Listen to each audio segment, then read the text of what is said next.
Good morning, a very warm welcome back to Innsbruck. This is day 3 of the UCI Road World Championships. Today it's about the juniors and the elite women.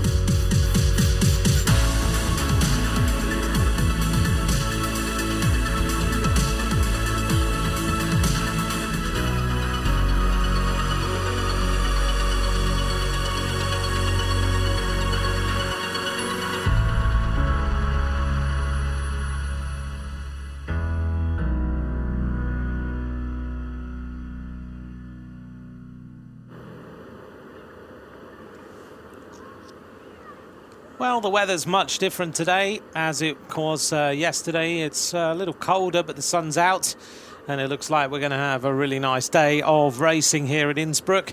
This morning we bring you the men's junior individual time trial. 6 degrees centigrade, a little more chilly. Every day it gets a few degrees colder, but the wind has come, totally dropped 3 kilometers an hour now. And we're waiting to see the riders go off the start ramp. This morning we have 71 juniors, junior men who will take to this individual time trial. This is the schedule of the day. 10:10, the men's junior individual time trial. The first rider to go off the start will be Mohammed Reyes of Syria, going off in around about 8 minutes time. And then the last rider to go will be around about 11:55, Remco Evenepoel. And he will be the Belgian rider who will be the final rider to take to the start, the 71st rider to roll down that start ramp. The rider's going at 1.5 minute intervals. We're here again at Crystal World. The same course for the junior men than we saw yesterday for the under 23 race.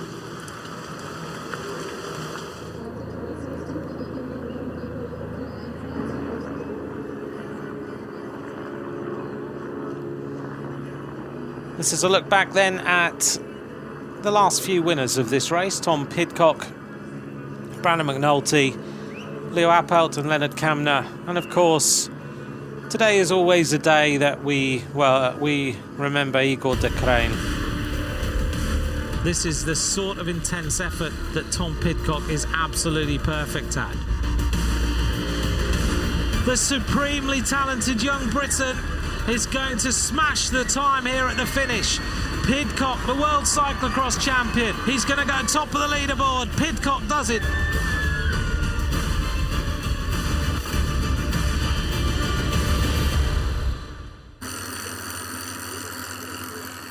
Last year's winner then, Tom Pidcock, called the Mini Sagan, and we have got one rider in the field later on today who's called the new Eddie Merckx. Let's see whether he does what Pidcock did last season. The riders warming up as usual, getting those legs ready for this big effort. Some riding the rollers, some on the turbo trainers, each to their own decision as to what that feels best for them. Pidcock beat Puppio of Italy and Maciek of Poland last season. Let's take a look at today's course. The riders then head in an easterly direction through the villages of Kolsas and Weir. They cross the Inn River. Wind conditions would be a factor here, but they're very, very calm today. They go up the climb of Baumkirchen from the village of Mills down onto the same course that the women juniors faced yesterday. Through the climb up to Absum and then down into the finish to finish outside the Hofburg Imperial Palace. A very fast course. We'll see what the junior men think of this over the coming hours. Yeah, we did his bike and he's just warmed up, yeah. The bike's being scanned.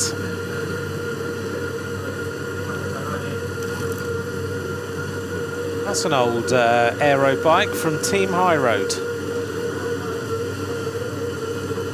Equipment for the juniors being passed down and down, that's always good.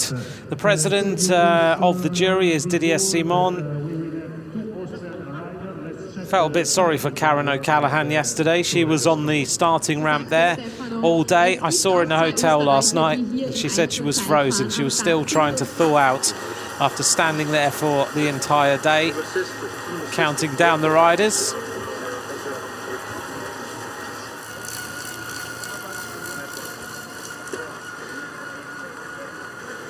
Some of the riders then from the World Cycling Centres, which are around the world. The main one being in Aigle in Switzerland. And a few of the riders just enjoying the sunshine. It's almost got that ski feeling here today. It's funny, the sun's out, but the snow is on the top of the mountains. And you do feel like you could go into the mountains, get the skis on and go for a little bit of an afternoon of fun. This is the rundown then of the start list.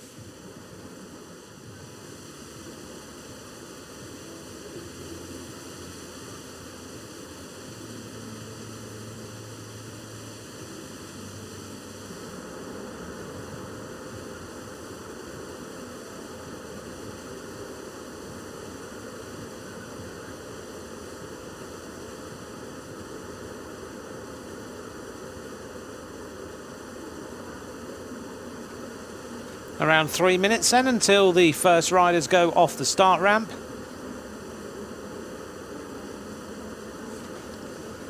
As always, if you'd like to ask questions and get involved today, at UCI_cycling. And also at Ant Mickelson is where you can message me.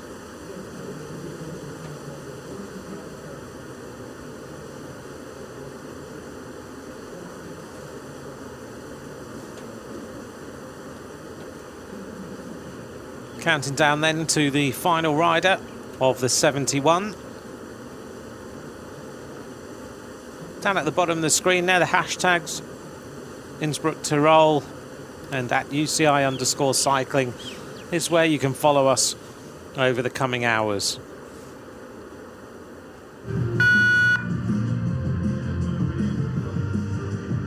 The first rider on the start ramp, Mohamed Reyes, riding for Syria. Proud moment for him.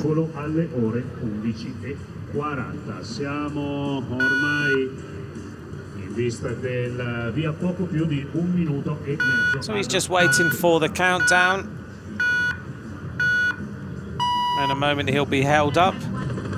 The usual starting beeps that we hear in cycling. This is Crystal Worlds, one of the biggest tourist attractions in Austria, in the little town of Wattens.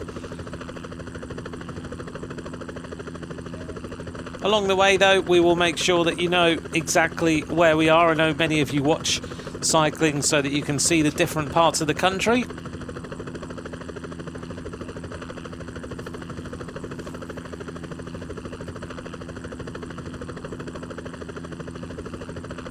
Here in Crystal Worlds, many artists have been asked to redesign individual chambers in the museum here, including Brian Eno, Andre Heller, Fernando Romero and Manny Girauda. They've been invited in to redesign and do some cool things in this particular tourist attraction. First rider about to get started, Mohamed Reyes of Syria.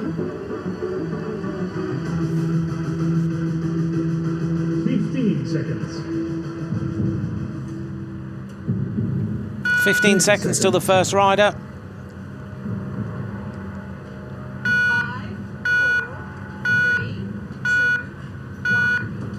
4, 3, 2, 1, go. Mohamed Reyes is underway for Syria. Very fast start by him. He's not holding back at all. He's going through that first little turn.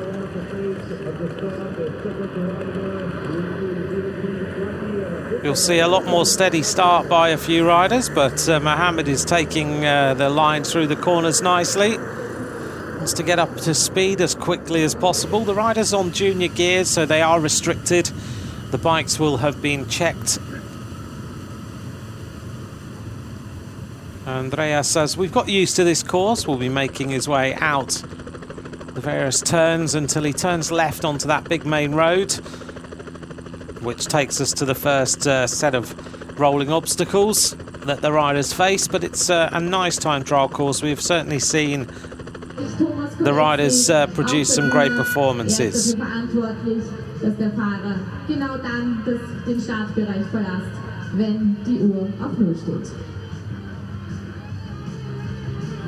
Mustafayev is already on the stage, and now we are at 15 seconds. Next rider about to take to the start from Azerbaijan, Kadir Mustafayev. 5, 4, 3, 2, 1, go. Und das ist der Start. Aserbaidschan. Oops, a little bit of a slip of the gears into that first turn. These junior men are certainly not holding back when it comes to the first couple of little corners. We'll have that intermediate time split at 18.1. The elevation gain again the same as yesterday, 244 metres.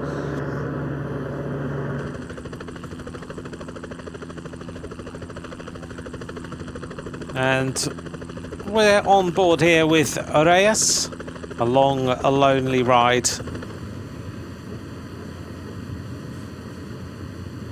Getting into that aero tuck nice and early. It's got quite a high frontal area on this bike.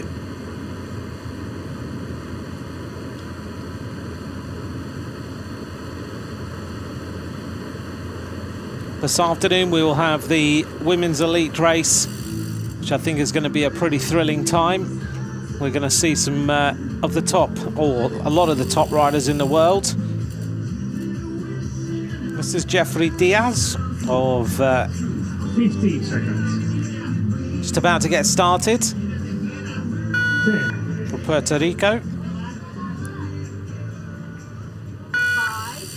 4, 3, 2, 1, go. Und der ist im Rennen, meine Damen und Herren. Das ist Getting started then Puerto Rico. from Puerto Rico.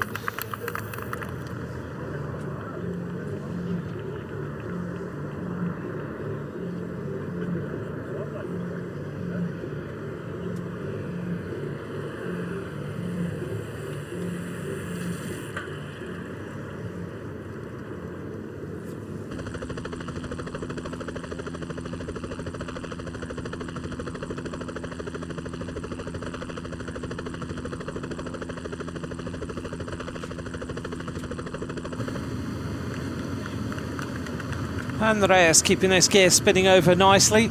Just goes through the 25 kilometres to go point, wearing number 71. Just to be in his biggest gear, keeping the cadence nice and high. It's all about technique and it's all about staying as aero as possible. It's also about finding the best line to the finish line, particularly for these juniors. They've just got to keep that cadence so high, keep the power on, and when we're on that fast ascent in towards the finish, remember, the riders are hitting 100k an hour. You've got to get into the aero tuck. Great to see the schools out. 10 seconds to And the this start. rider is about to take to the start from Kosovo, Blurtanua. A little bit of a rush, he's just a bit late.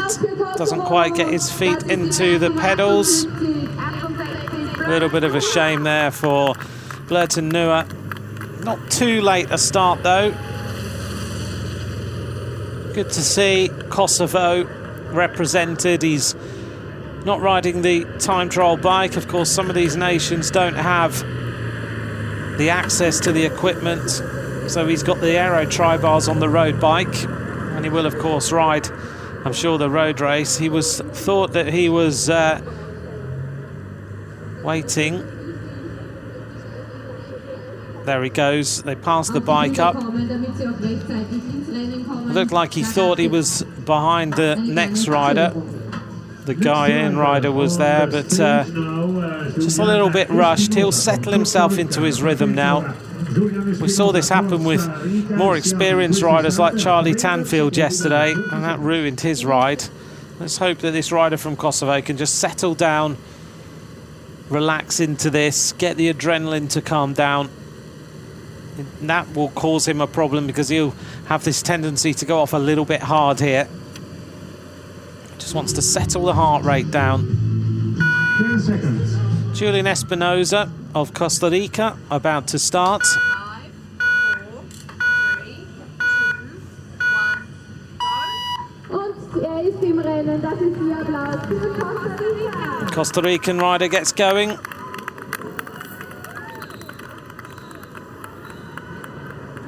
Now behind some of these nations there are some great stories of riders just trying to get here to the World Championships.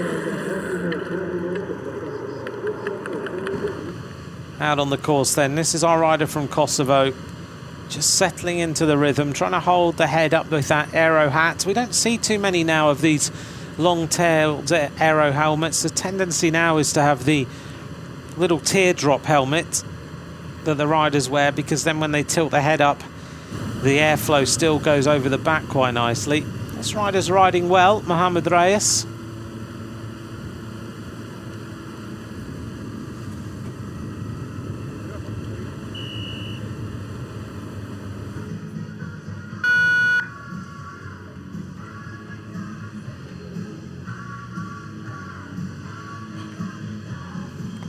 Our next rider from Guyana. This is Briton John. 15 seconds. Getting ready to roll. 10 secondi al via. 5, 4, 3, 2, 1, go. Underway then for the next rider, Briton John. All the best for the race for the individual time trial junior.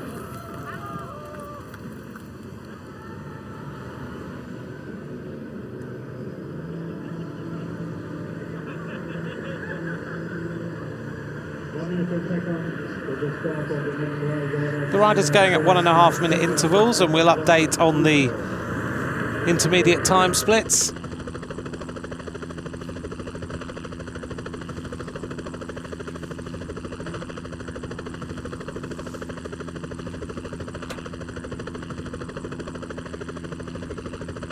This is a lovely shot looking down on Mohamed Reyes as he heads towards, he's gone through Colsass and he's racing through Weir.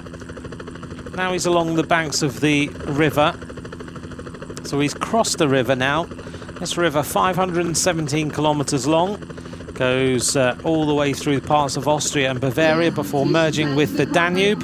There's a cycle path with a total length of 520 kilometers all the way along the side of it.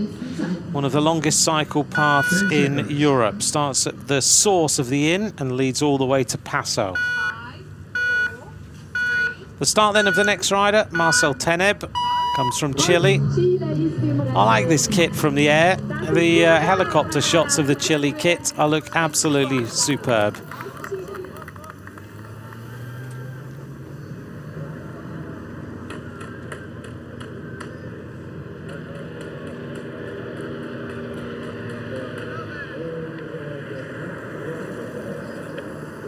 So that bike path that is along the side of the river, you can follow it through the Tyrol, and you can do the 230-kilometer journey in 5 different parts.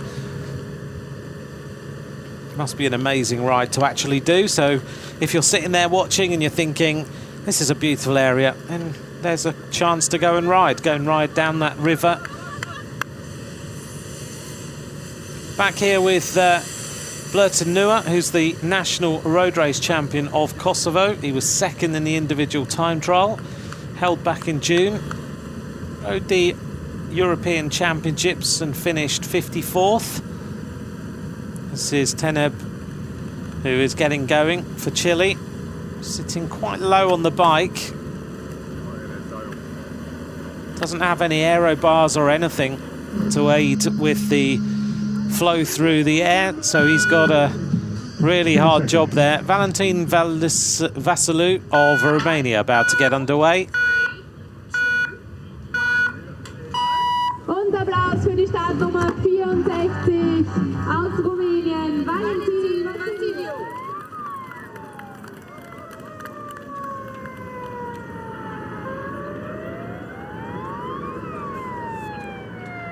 So the start of the next rider from Romania.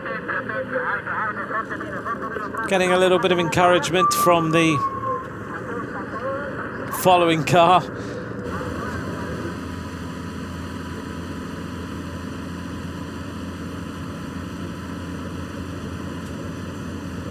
He hasn't got the aero bar, so he's just having to lean with the forearms there.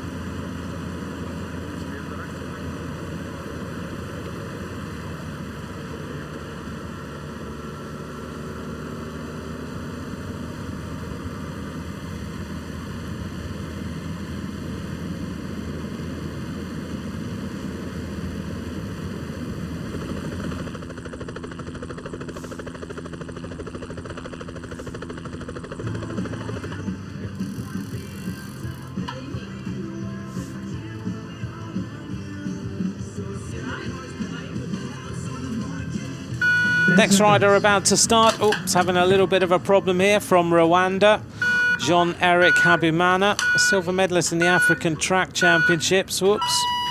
He's having a few problems. Und bitte mir einen Applaus. Probably hasn't been held up on a start ramp like that before. A little bit nervous, Jean-Eric Habimana. Silver medalist in the African Track Championships. He's quite an experienced rider as a junior. He's ridden in Belgium a little bit. But obviously just feeling the adrenaline there. It's happened before to a few riders in World Championships. Just couldn't steady himself. And if you're off the saddle, then you're always going to have a little bit of a problem. So we're seeing a few trials and tribulations this morning on this start ramp. But Jean-Eric Habimana of Rwanda is underway, and the Rwandan cycling structure is growing all the time. Young riders getting lots and lots of help from different countries. Certainly I've seen the Rwanda team race in Great Britain a little bit, and they've been looked after by some hospitable cycling friends there in the UK. 10 seconds. 5, 4, 3, 2, 1, go. Next rider goes, and this is Yol Asmarom of Eritrea. It's the African nations all being represented here.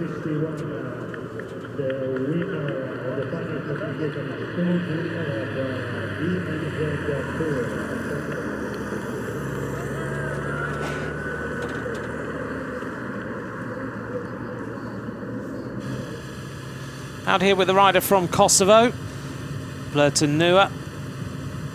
Still relaxed into his ride now after that problem at the start.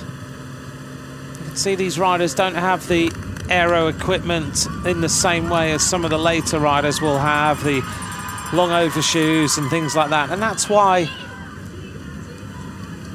some setups like Rwanda have tried to help some of these riders by giving them kit, getting them road bikes, giving them time trialing equipment, just trying to help them out too, because we know that the African nations are going to produce some great bike riders.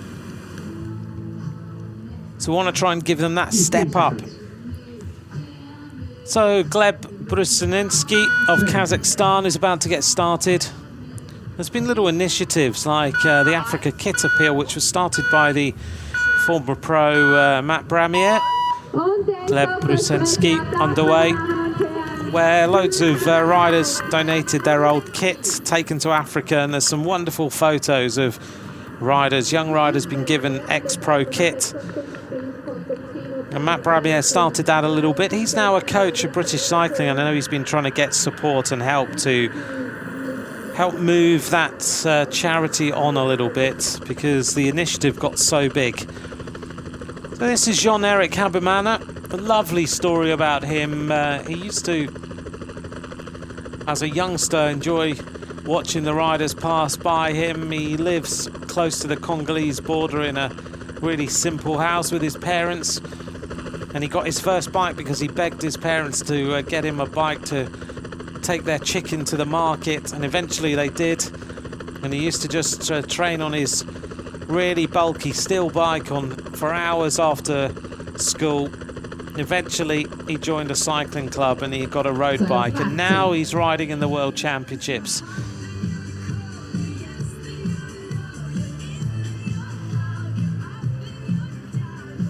Next rider's about to start. Branko Huijs of Belgium. 5, 4, 3, 2, 1, go. Und er ist auf der Strecke aussteigen, Branko Huijs. So the start of the Belgian rider, Branko Huijs, goes through the first turn and gets underway.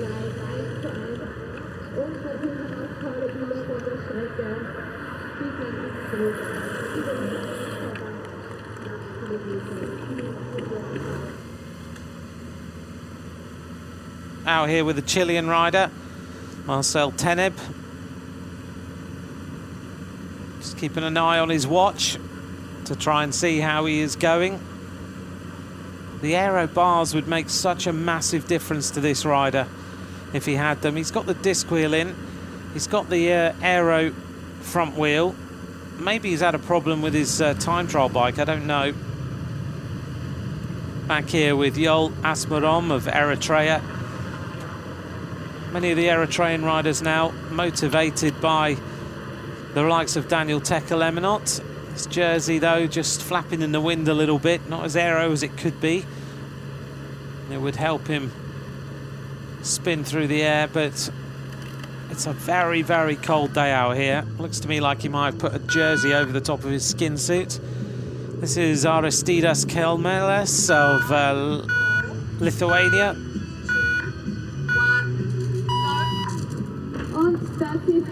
Gets going for Lithuania. Beautiful blue sky in the background.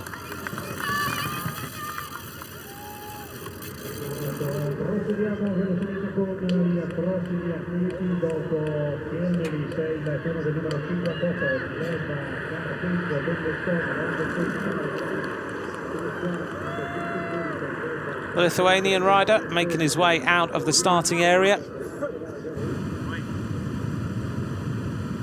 And this Belgian rider just settling in.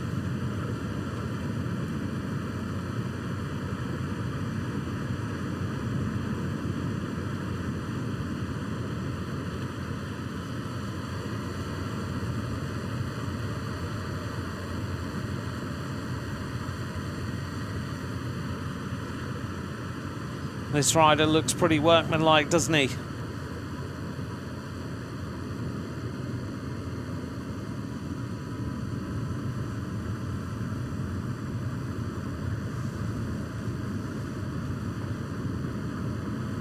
Heading in towards the mountains, as you can see. He's into the first stages of his ride. As we go back to the start then, this is the Estonian rider, Gleb Karpenko. 5, 4, 3, 2, 1, go. Und das ist der Start für Estland. So the Estonian rider, Gleb Karpenko, underway. Gleb Karpenko. Estonia produced some great bike riders.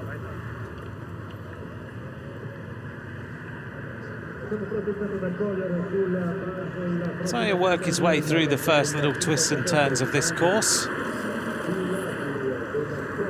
Gleb Karpenko of Estonia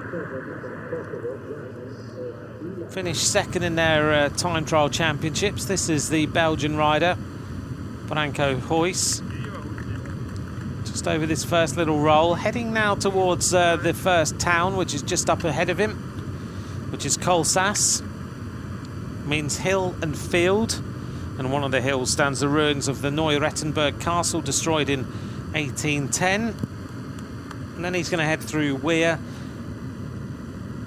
And the riders start to head north a little bit.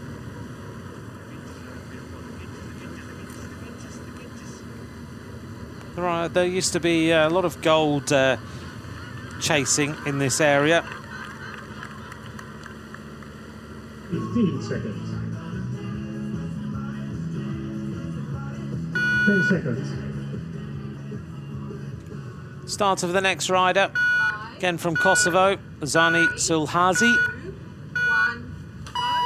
1, go. And he gets going now. No problems for him. Wearing number 57 through the first turn. And he'll just settle down into those aero skis and relax into this ride. He's got the time trial bike and everything else. Lots of school children are out today.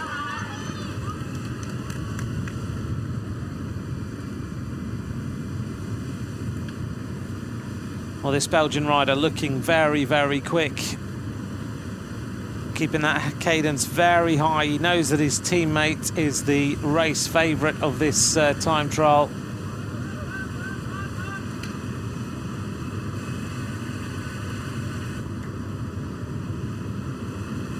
"17 years of age, Branko Hees on the team time trial stage of San Martin's Prize with his squad. And this year finished 4th in the youth classification of the Spy International 3-day race. So 20 seconds to the start from the first Austrian rider. These are 15 seconds. So ladies and gentlemen, get ready. And the next rider is the local rider, Valentin Gotzinger of Austria, about to get going. What an important moment for this young Austrian rider. Gets the chance to race in front of his home crowd. Here he goes through the first turn. He'll know this course. And it does make a massive difference for local knowledge. We know yesterday that Mikhail Berg had ridden the course 10 times before the start. Back out with Branko Hees. He's looking very, very good. He's taking the lines around the corners nicely.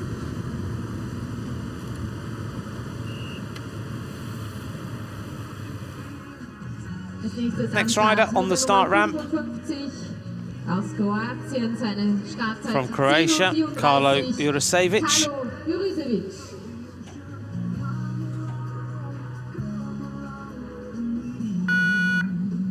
30 seconds, 30 secondi alla partenza. Siamo sempre in attesa di ricevere i primi aggiornamenti dall'Inter. Valentin Gotzinger is underway. Carlo Jurisevic about to get started for Croatia. Lots of concentration then from this rider, looking to produce a good time. 10 seconds. We're waiting for the riders to appear at the first intermediate time split. Won't be long until someone gets there. And underway for the Croatian rider, Carlo Jurisevic.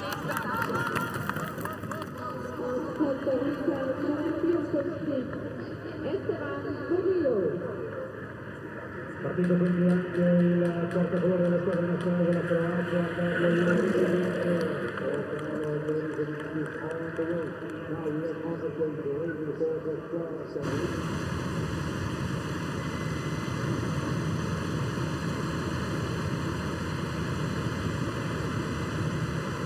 This is Gotzinger, relaxing into his ride. He's just ridden the Giro della Lunigiana. Finished 3rd in their national championships in the individual time trial. Has this unusual style with the folded hands on the aero bars. This rider to me looks like he might set the standard for everyone else to beat. He looks like he's working very well indeed. The cadence is high, the back is really flat almost, the head is tucked down inside. This is Luis Murillo of Costa Rica. 10 seconds. 5, 4, 3, 2, 1, go. Few riders just having a problem when they're held up here.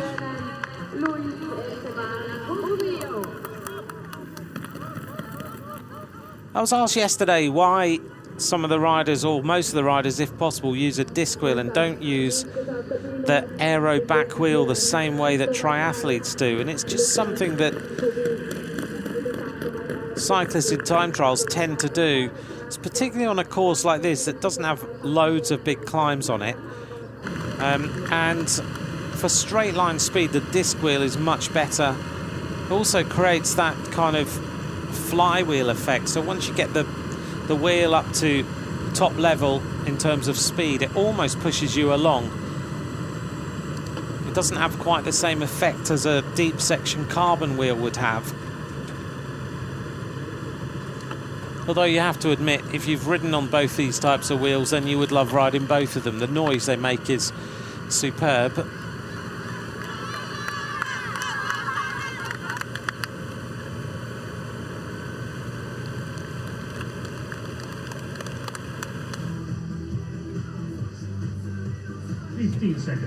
Lukas Kubis next from Slovakia. For these junior riders from Slovakia, it must be pretty amazing when Peter Sagan turns up in their hotel. 5, 4, 3, 2, 1, go. Slovakian cycling growing massively at the moment. Lukas Kubis ist auf der Strecke. If you'd like to message us, then it's at UCI_cycling, at Ant Macrosson is where you can join me on Twitter. 19 riders have taken to the start. 71 will take to the start today of this junior men's individual time trial. Out here on the road with Gotzinger again. Certainly going well, as the first rider reaches the intermediate time split. This is Mustafayev of Azerbaijan.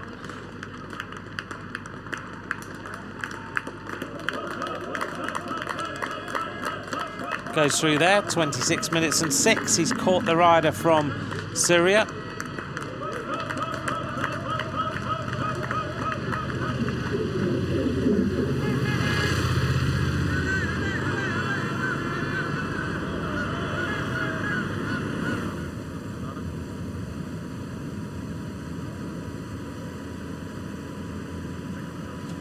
Confirmation then of the times. Mustafayev 26 minutes and 6 seconds. Mohamed Reyes 27 minutes 42.81.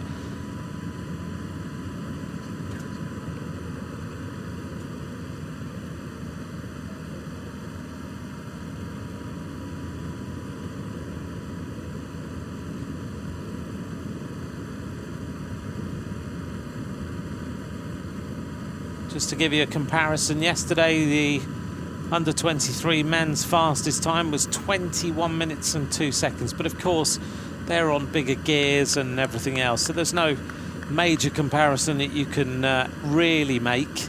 But it just gives you a comparison in terms of the different ages and the size of gears and everything else that these riders are allowed to ride.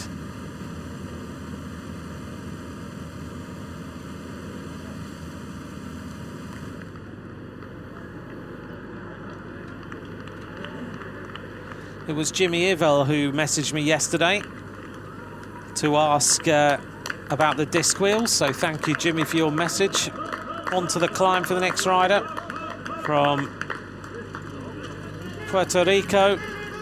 Finding this little climb a little bit hard. Jeffrey Diaz, 26.15, he's gone through, so he's only 8 seconds down on the rider from Azerbaijan. 15 seconds. Next rider about to start. 10 seconds. Coming from Japan, Hiroyuki Umakoshi. 3,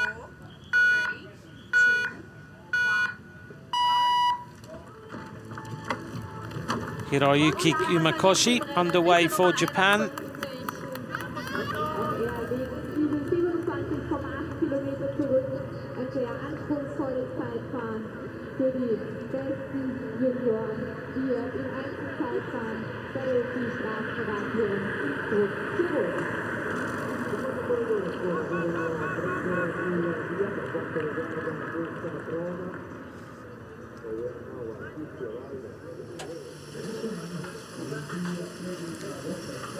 There's the British rider about to take to the start soon. Joseph Laverick just concentrating on the job in hand. And Espinosa goes into the hill. That's a great ride by this rider, Julianne Espinosa, 24 minutes 48, riding on his road bike with the aero bars.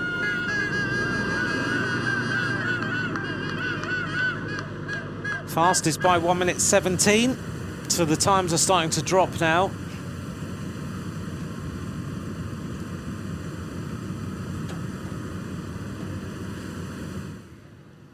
And Kevin Vauquelin about to start. He's the national time trial champion of France. Just finished fourth in the Classic des Alpes for juniors. And he gets started.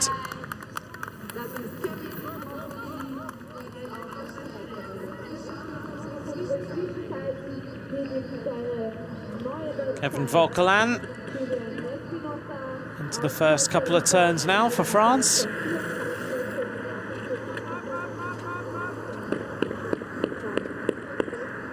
Making his way out to the main road now. The shadows on the road, a beautiful day here.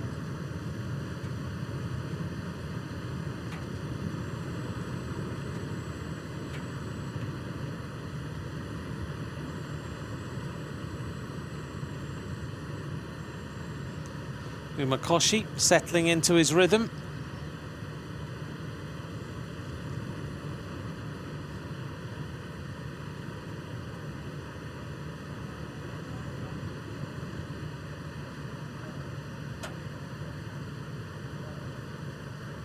Umakoshi just keeping the pedals turning over, nice steady rhythm.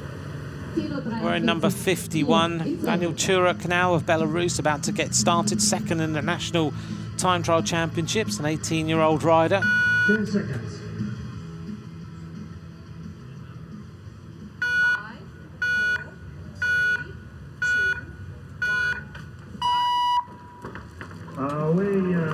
3, 2, 1. Underway then for the next rider, the Belarusian Daniel Turok.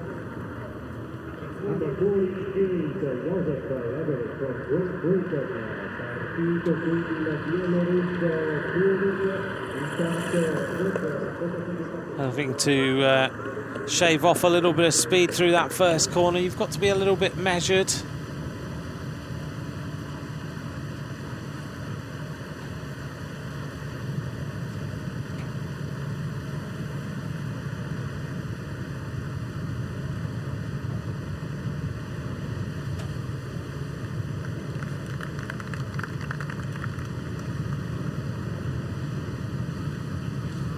Umakoshi just looking ahead of him here, concentrating hard. Rides with a very toes down style, doesn't he? Sitting right on the front of the bars. This is Joseph Laverick of Great Britain about to get going. He'll have been motivated by seeing Eleanor Backstead take the bronze medal yesterday. Comes from a place called Scardo in North Lincolnshire. Very fast time trialist. He's finished third in the Duo Normand, which is a two-up time trial in France. A race I remember from riding as a junior. Underway then for Joseph Laverick. See how he does. He wasn't late for his start like Charlie Tanfield yesterday. Gets onto the aero skis nice and early. At 16 years of age, in Great Britain, obviously, we measure everything in miles, so around about 16.5k, he rode in 18 minutes 50 seconds. He's one of the fastest young time trialists in Great Britain.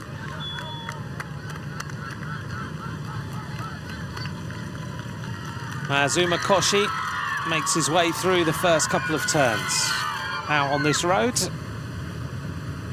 There are a few corners, but not too many to speak of.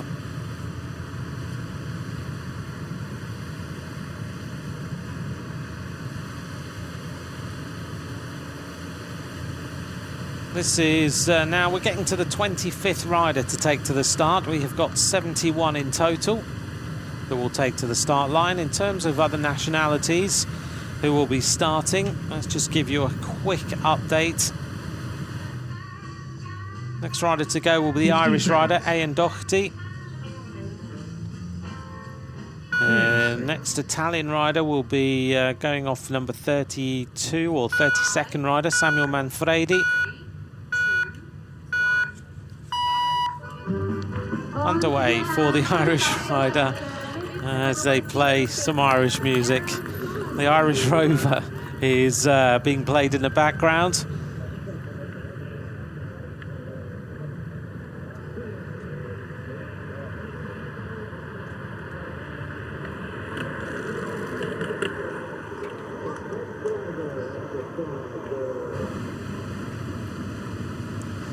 Current leader at 18.1 kilometres is Julianne Espinosa. This is Laverick of Great Britain. See the way that he sits on this time trial bike, very forward already. And making his way in is Hesseman of Rwanda. Even after that problem on the start, he's going to be the fastest rider at 18.1 kilometres. So the rider who dreams of riding the Tour de France, Jean-Eric Hesseman of Rwanda, 24 minutes 44.97. He goes top of the leaderboard. Lovely to see all the flags out as the riders make their way up that climb, adding to the atmosphere.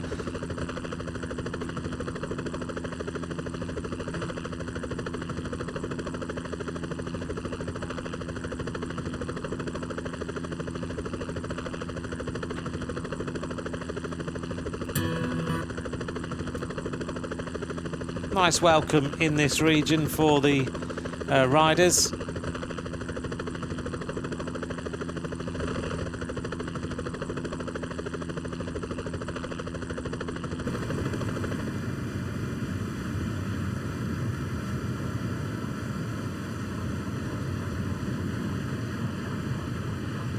Laverick getting into his rhythm now. You can hear the power being put through the pedals, that whir of that disc wheel.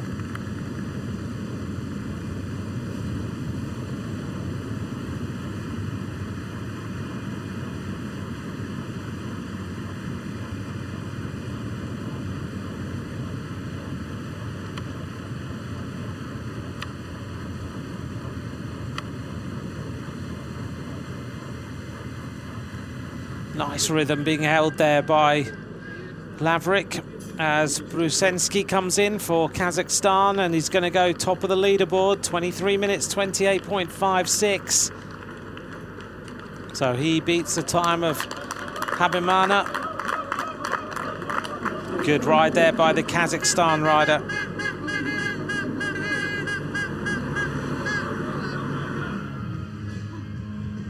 Seconds. 5, 4, 3, 2, 1, go. Underway then for the next rider.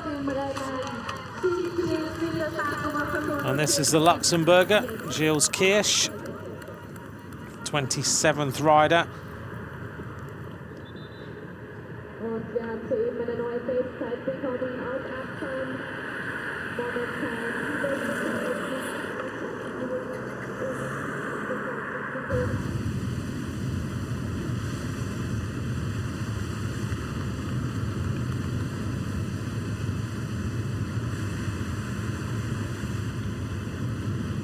Laverick settling in nicely. Just bumping a little bit on the bike, isn't he, with the cadence he's got to ride with the junior level gears. But he's certainly looking pretty aero, the aero skin suit that Great Britain develop, and he's got the aero shoes on as well, as you can see, the long overshoes that go up to mid-calf level.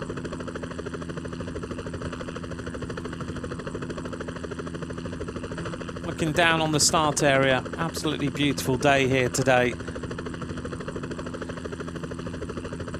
For Australian fans, I know you're wondering where Lucas Platt is.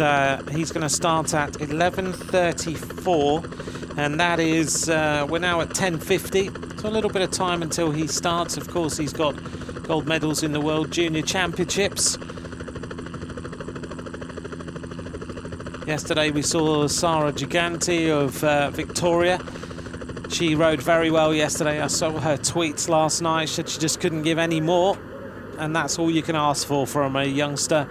As we see Branko Huys of Belgium goes through, second fastest time, 24:19.43, but Glenn Brusinensky is the rider who is setting the standard for everyone else to beat at the moment, looking very strong out on the course for Kazakhstan. So warming up going on in the background. Samuel Manfredi, silver medalist in the European Championships Team Pursuit, just doing his last little bits of warming up before he gets underway. You can see on the screen in the background the riders are able to follow what is going on, but it looks like our first rider is coming into the finish line now, and this will be the rider from the Azerbaijan squad, Mustafayev, and he's going to set the standard for everyone else to beat. Mustafayev is going to hit the line now, and the time is going to be 40:20.06, an average speed of 41.2 kilometers an hour.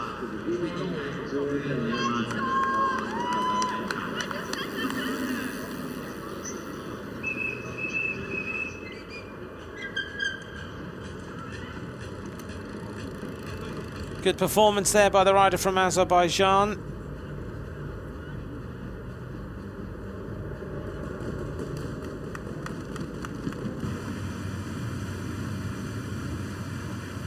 Laverick on this long, lonely road, but at least today it's a nice dry road.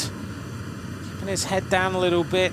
Not so good in terms of the aerodynamics. He needs to try and keep his head up a little bit. That teardrop on the back of the helmet. Meanwhile, we look here at the Luxembourger, but the teardrop, the minute you drop it, the flow is not as good.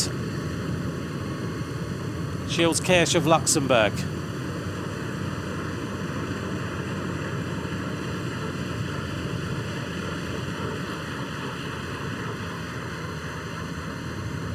Kirsch looking good.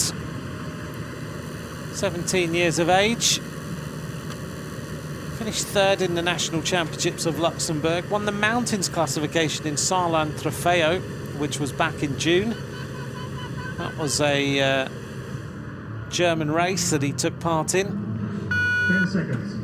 Next rider about to start then from Poland, and this is David Kudacek.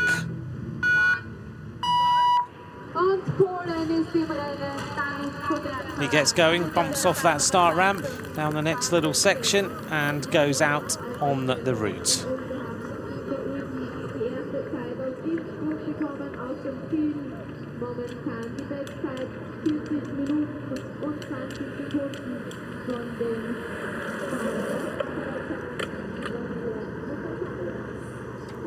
Eases his way through the corners from Poland. Out with the British youngster, shaving off a little bit of speed into that turn, and then that fast right-hander. You could take that little section a little bit quicker if you took a few risks, but of course these riders don't want to crash. Laverick back into the aero position, and the arrival of the next rider to the finish line. From Costa Rica, this is Julianne Espinosa, and it looks like Espinosa is going to set the fastest time. So here he comes up to the finish, Espinosa of Costa Rica, 1:34.33 faster, 42.9 kilometers an hour.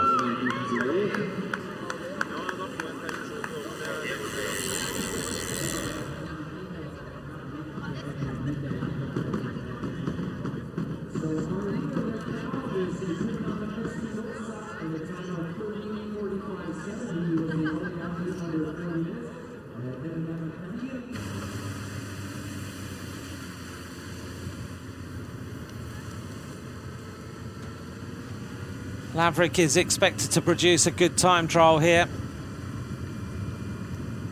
He does look very smooth so far. He's keeping that cadence high, metronomic in his effort, keeping the knees as high as possible, Just trying to lift everything and make sure that he keeps that straight line speed.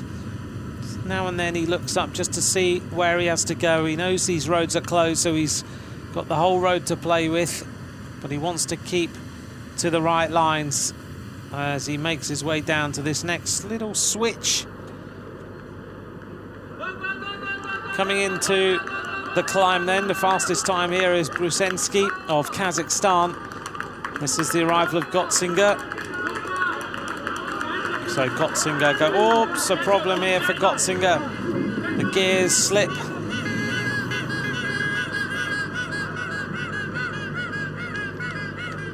Gotzinger on the climb.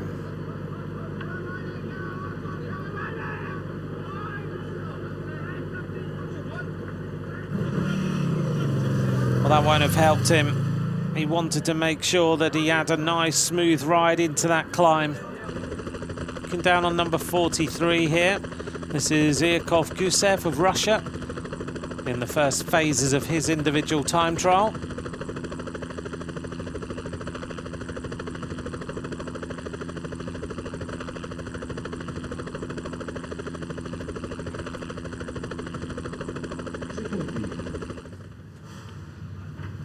Back to the start then. 5, 4, 3. This is Samuel Manfredi, silver medalist in a team pursuit on the track in the European Championships. As he sneaks around that corner, almost right on the barrier. Looks very focused, doesn't he? Looks a lot older than a junior as well. Just to update then, at 18.1 kilometres, Brusensky is the leader. Gotzinger is in second place for Austria. 1 minute 1.4 seconds down. Gleb Karpenko of Estonia is in third place, 4.76 seconds down.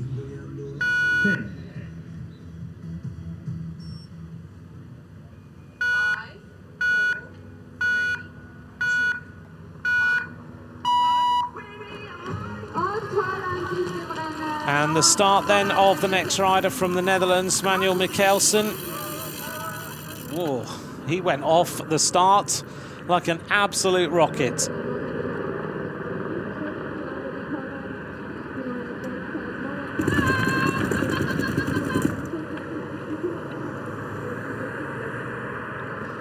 Manuel Mickelson of the Netherlands, 18 years of age, just getting going. 9th in the European Championships individual time trial. Back here with Kurachak.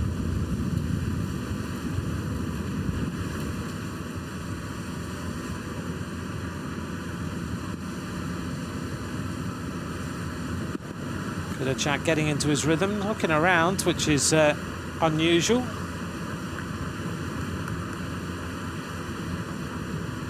Just to update then again, 18.1 kilometres, Gleb Brusensky of Kazakhstan is the leader. Valentin Gotzinger of Austria in second place. Gleb Karpenko of Estonia in third place. 4.7 seconds separate the top three at the moment. Maverick working well. Here's the arrival of the next rider. This is the Romanian rider Vasilou. The fastest rider is Espinosa of Costa Rica. Vasilou hits the line, 12.22 seconds down.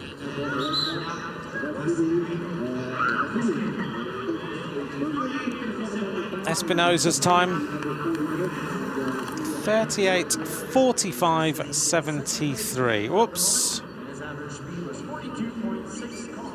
I thought the Romanian rider had a problem there, but he's all right. Right, the arrival of the Rwandan rider. This rider, Jean-Eric Habimana, silver medalist in the African Track Championships. His dream of riding the Tour de France. He's coming in. This is going to be a good time by the Rwandan rider, catching the Chilean rider on the right side, and Habimana of Rwanda is going to go top of the leaderboard here with this effort. This is a great ride by the Rwandan youngster. Habimana has accelerated all the way from that climb, and it's going to be top of the leaderboard for Habimana of Rwanda. 21 seconds, 38.24.37 for Jean-Eric Habimana.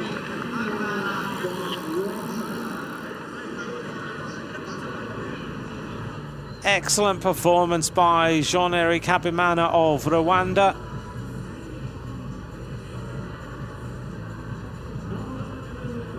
He was a little bit ahead of Espinosa at the bottom of the climb, but by the top and over the top, he was really, really good. He's taken more seconds, but it's going to be a little bit short-lived, I think, because this rider is coming in, and he's going to blitz the time of Habimana. Brusensky of Kazakhstan is coming in now. He has been the rider to set the standard. I don't know what he was doing then. I wonder whether he thought he was at the finish or whether he had a problem, but Brusensky now is going to set the standard for everyone else to beat. The Kazakhstan rider is completing this course, and he's going to go almost 2 minutes faster than Habimana. Brusensky of Kazakhstan is going to hit the line now with the best time. He hits the finish with a time of 36:38.85.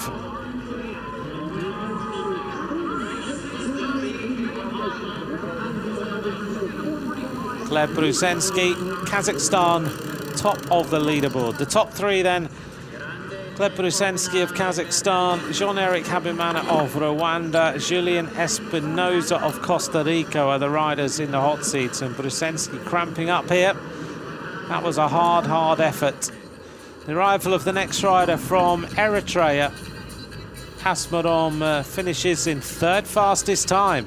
38:42.43, so Asmaron goes into the hot seats.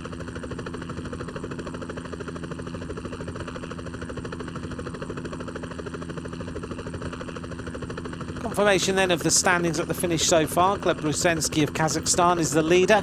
Jean-Eric Habimana of Rwanda in second, and Yol Asmarom of Eritrea in third.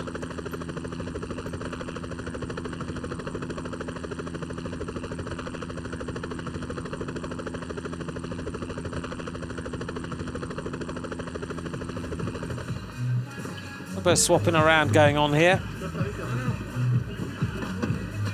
There's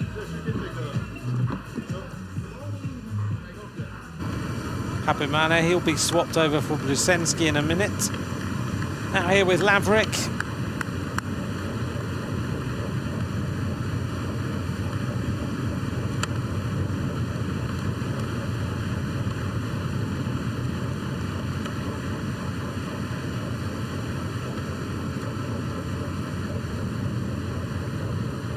Maverick certainly churning the pedals over. He's looking really quick. This is a committed time trial. He even got his number printed onto the back of that jersey by the looks of things to keep things as aero as he possibly can. The arrival of a rider who was looking good earlier.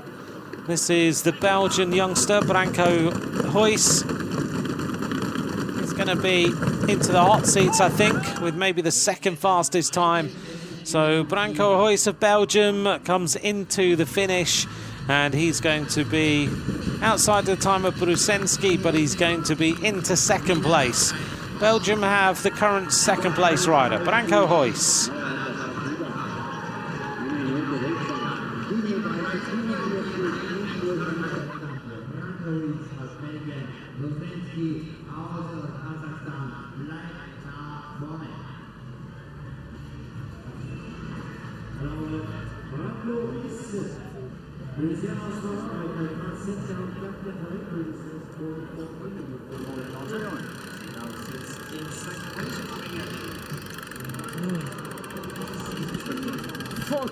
The top three riders then: Gleb Brusensky, Branko Huys and Jean-Eric Habimana.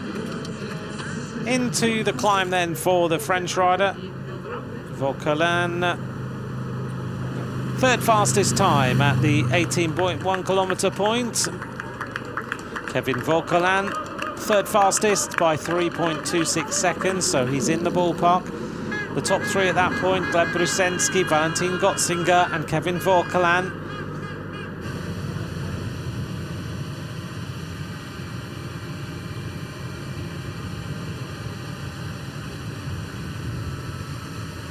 This is the Italian youngster, Samuel Manfredi. This rider can certainly time trial. It's very, very good on the track. Thank you for all your messages. The Australian fans are looking forward to seeing Luke Platt race. We'll look forward to seeing him. He should be starting very soon indeed. Around about 25 minutes now until he starts. The arrival of the Estonian Karpenko. This looks like a great performance by Karpenko, who has accelerated over the top of that climb, and that run into the finish is all important. Karpenko is going to go into second place by the looks of things. Karpenko reaches the line, just 14 seconds down on Brusensky.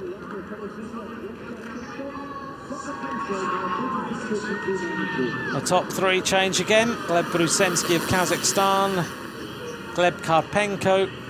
I've never known anyone called Gleb, and now I've got two on my leaderboard. Gleb Karpenko in second place and Branko Hoyce in third.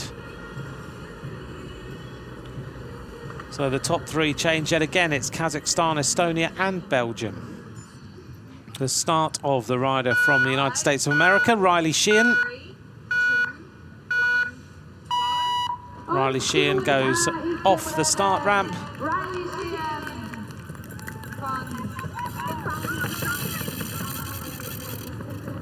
The American rider into the aero tuck.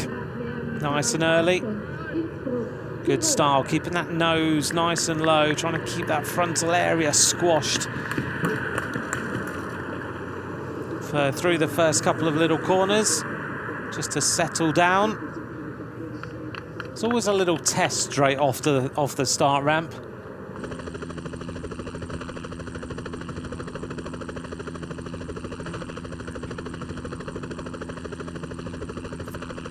As we follow Mickelson out on the course.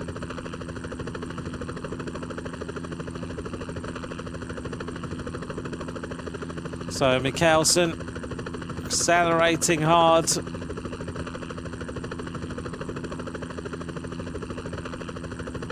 Settling into his rhythm now, keeping the tempo on. Heading into the hill now is Joseph Laverick of Great Britain with a new fastest time at that point, 22 minutes 55.56 for the British youngster, the same as his teammate Eleanor Backstead did yesterday. Joseph Laverick into the climb. This rider is 33 seconds faster than Gleb Brusensky at this point.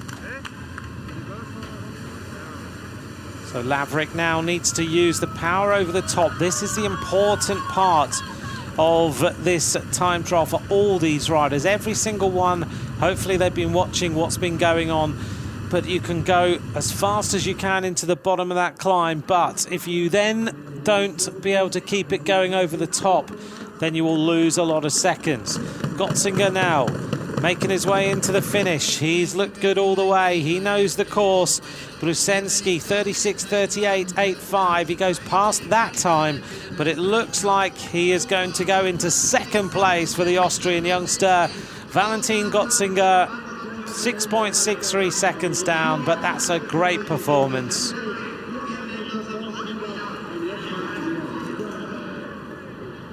He lost a few seconds to Brusensky, but nothing really to speak of.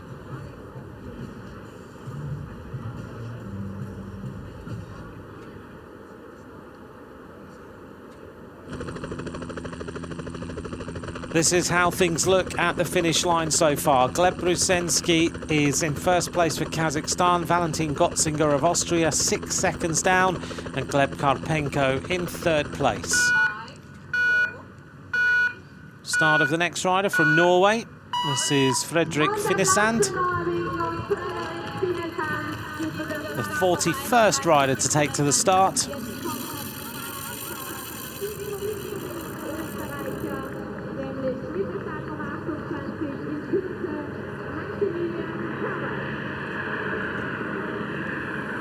Into the first corners for Fredrik Finnesand, wearing number 31 from Norway.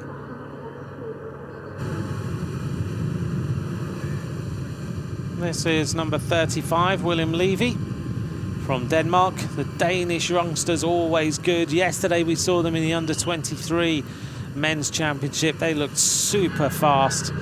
Into the climb then for the next rider. This is from Eritrea, Germay, and that's a great result for Benaim Germay of Eritrea. 23 seconds down on Joseph Laverick, but into second place.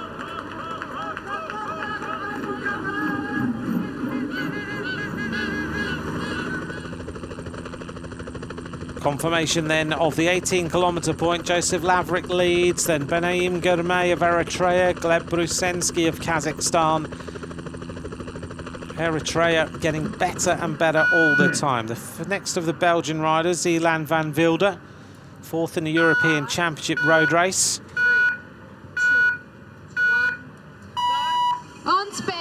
This is one rider who's expected to do very well indeed.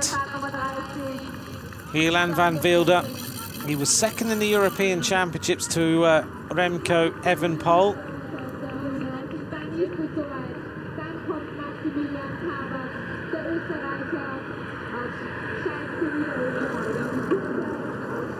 .42 rider to take to the start.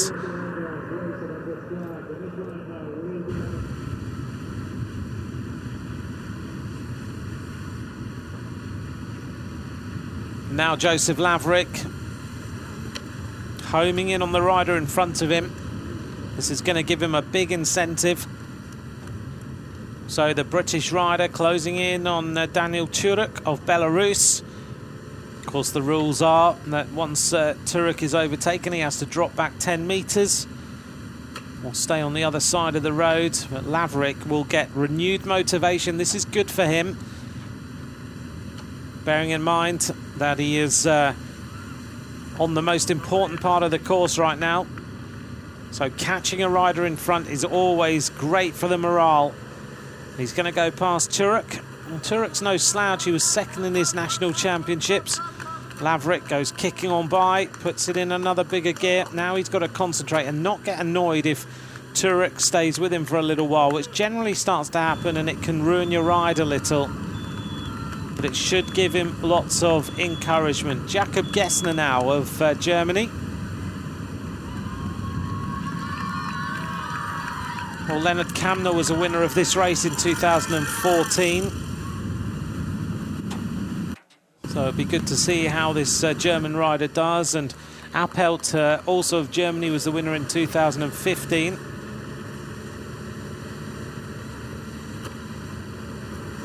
So it looks like Turok has done what Laverick doesn't want to happen, which is he's gone past him.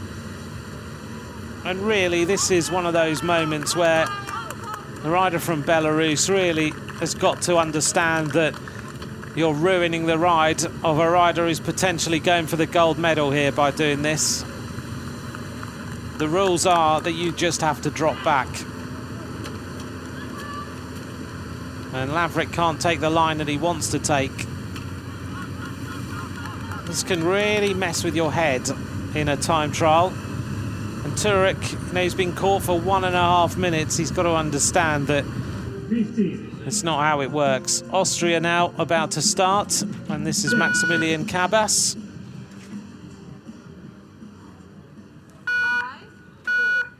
Maximilian Cabas of Austria. Again, one of the local youngsters, so he will look forward to racing in front of his home crowd. The adrenaline will be running.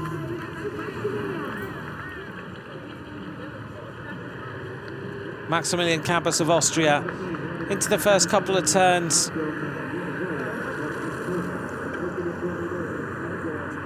So far his teammate is in 4th place. Now Laverick starts to go away. So that little surge by Turok comes to nothing, and the Belarusian drops back. Looking down on the Norwegian rider now. And this is Fredrik Finnesand. He's also looking very strong. Julianne van Wilder is just behind him.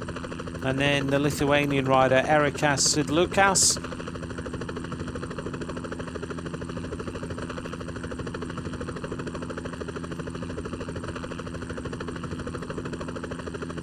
Daniel Turok reached the bottom of the climb, 118 down. This is the American rider. This is Riley Sheehan of the United States of America, just concentrating into the first phases of his ride.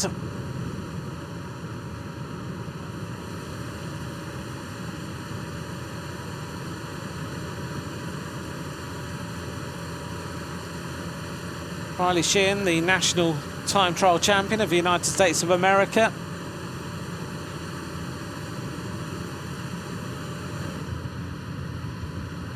And this is the Italian rider, Samuel Manfredi. We'll see what he does when he reaches the base of this climb.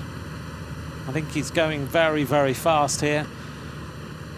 Riley Sheehan has been riding in various Nations Cup races, so he rode the Tour de l'Abitibi in Canada and finished first.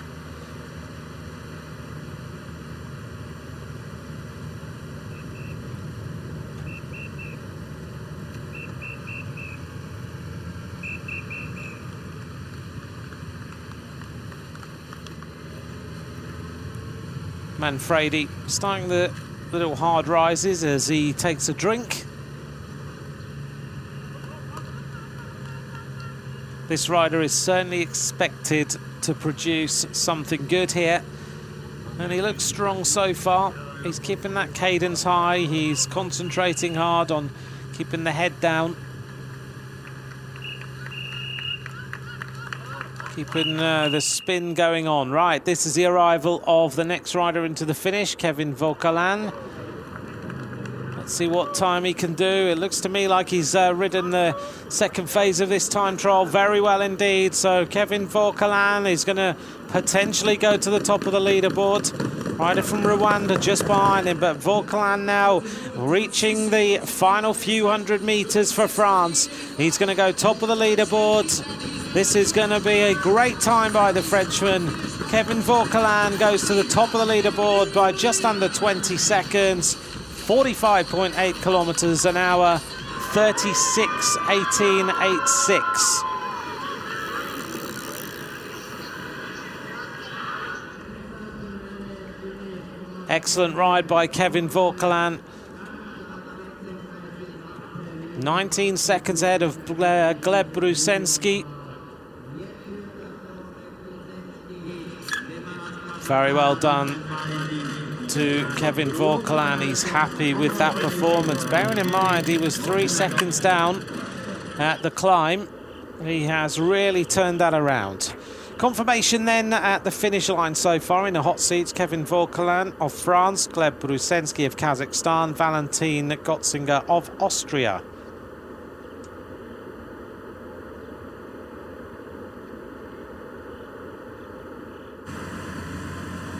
The next rider to finish will be the British rider Joseph Laverick, who has been setting the standard. He's not far away from the finish line now. This is number 30, Ilan van Wilder. We go back here to Samuel Manfredi. Laverick is approaching the finish now. He set the fastest intermediate split, 22:55.56. This is Manfredi now, making his way onto the climb. We'll get an idea of his intermediate time split in a moment.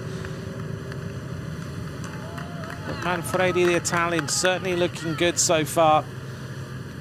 Italy got the silver medal last year. The arrival then of Joseph Laverick, the rider who's fastest at the intermediate time split, and judging by the time at the moment from Kevin Volkl, he's gone even quicker over the top of the climb.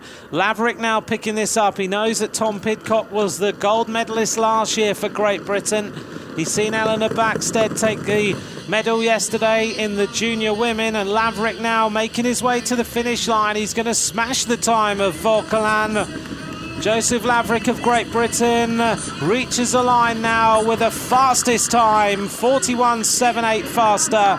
The first rider under 36 minutes, 35.37.08. That is a stunning time trial.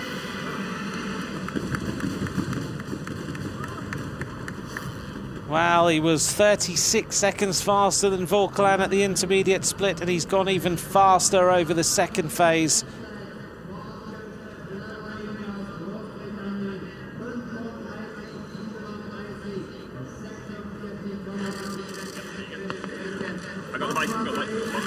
He's pretty exhausted. And I think he's given that absolutely everything he could.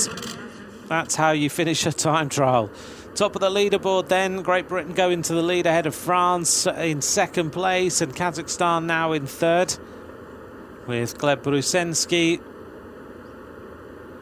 It is all about that sensation of effort. It's about squeezing the juice out of an orange. Just imagining that the last drop is right on the finish line, all across that 27 kilometres of racing. The arrival then of Manuel Mickelson of the Netherlands. That's a great performance by this youngster. Mickelson just 1.38 seconds down, 47.3 kilometres an hour for Mickelson. Onto the climb now, and he looks quick. Mickelson of the Netherlands trying to topple the time of Joseph Laverick. There's confirmation. 18.1 kilometres. Laverick is the leader, Mickelson second, and Gurmey of Eritrea in third, which is another spectacular time by the Eritrean rider. We're waiting for him to get to the finish line to see where he takes as far as the hot seats are concerned.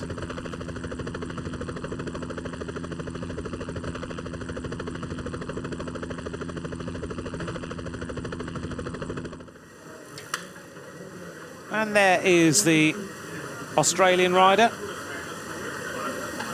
Lucas Platt from Melbourne.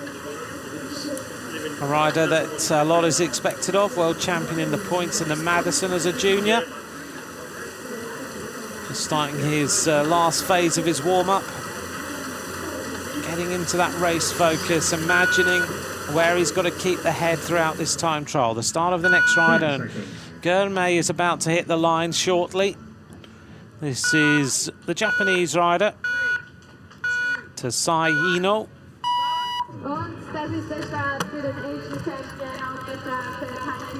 The 49th rider to take to the line. So we want to see where Gurmey of Eritrea is. How is he doing? He's not too far away. As we see the Japanese rider now, Hino, making his way out of the start. Gurmey of Eritrea, I reckon, is going to go into second or third place by the looks of things. This is the Dutch rider, Mickelson. Into the aerotuck, the arrival then of the Eritrean rider. This is a great time trial by Gurmey. Hits the line then, 31 seconds down into second place. Benaim Gurmey of Eritrea moves Volkl down the standings. Excellent time trial by the Eritrean. Only one rider under 36 minutes so far.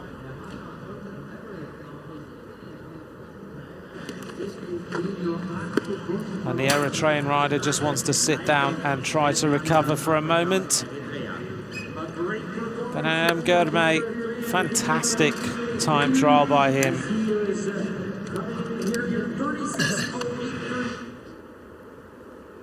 Constant changes then at the finish line. Laverick leads for Great Britain. Benaim Gurmey now goes into second place. Kevin Volkl of France in third place. We've still got some of the top juniors in the world left to start, but that's what they're aiming at, 35.37.08.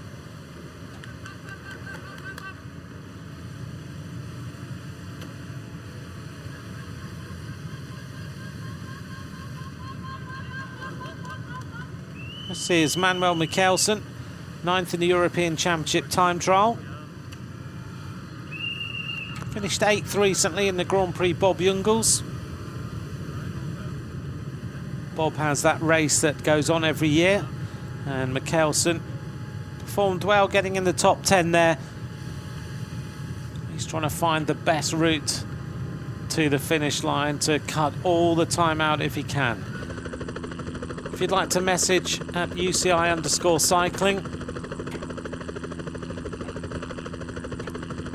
and also at Ant McCrossan if you would like to join me and ask any questions. Thanks for all the messages I've had over the last few days.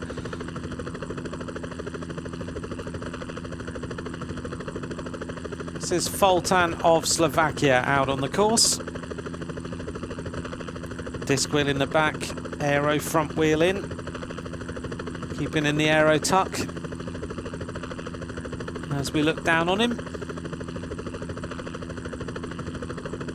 Tend to change their kit every season as we go back to the start with the next British rider. This is Ben Tullett.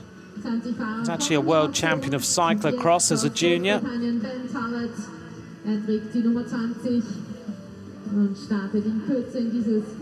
So Ben Tullett about to get underway. 10 seconds. 5, 4, 3, 2, 1, go. Ben Tullett off the start ramp. All the best for Ben Tullett. He'll know that his teammate is already top of the leaderboard, Joseph Laverick. Ben Tullett, very talented as a cyclocross rider, good as a road rider. He goes into the first couple of twists and turns, lets the bike glide through the corners.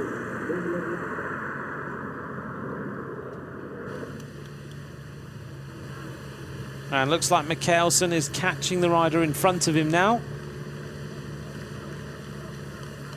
So Mickelson is really producing a very good time trial. It can't be the Italian in front of him, surely. Samuel Manfredi is a rider who we would expect to produce a really strong time trial. Maybe he's on a bad day because this is a great performance.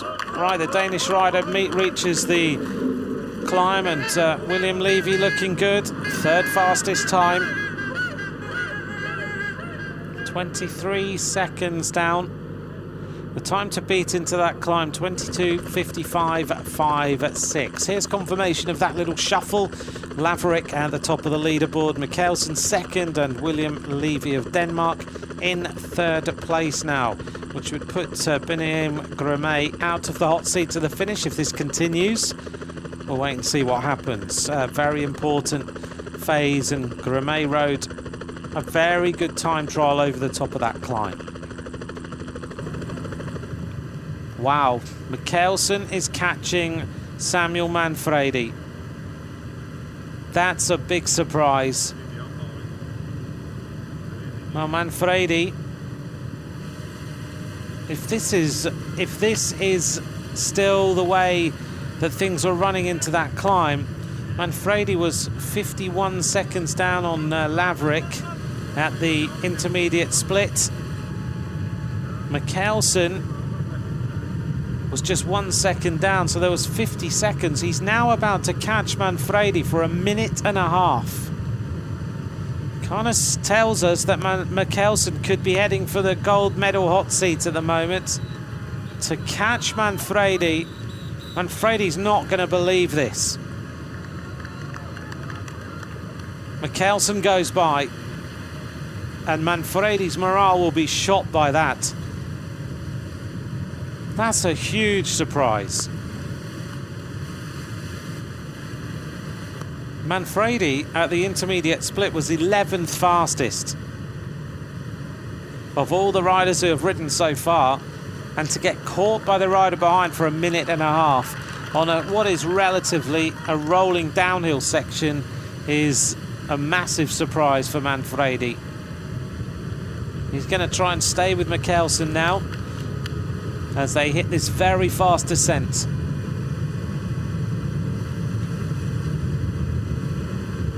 Manfredi definitely faster on the descent, as you can see. Into that aero tuck, and he's staying with Mickelson. When we're looking at a rider here who's potentially still finishing in the top 10 and being caught by the rider behind.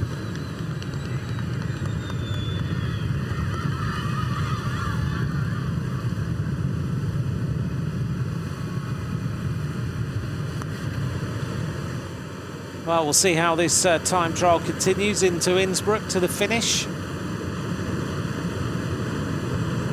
This is the Irish rider who's out on the course now, Ben Healy. He started a minute behind Ben Tullett. Again, a very good time trialist. Keeping the nose right down on the forearms. He wants to produce a top 15 result if he can. This is Kudacek of Poland coming into the finish. Turok 7th fastest, but Kudacek is going to be outside the top 10 potentially. Maybe just sneaks inside it. He's the 30th rider to complete the course. Kudacek finishes 2 minutes down.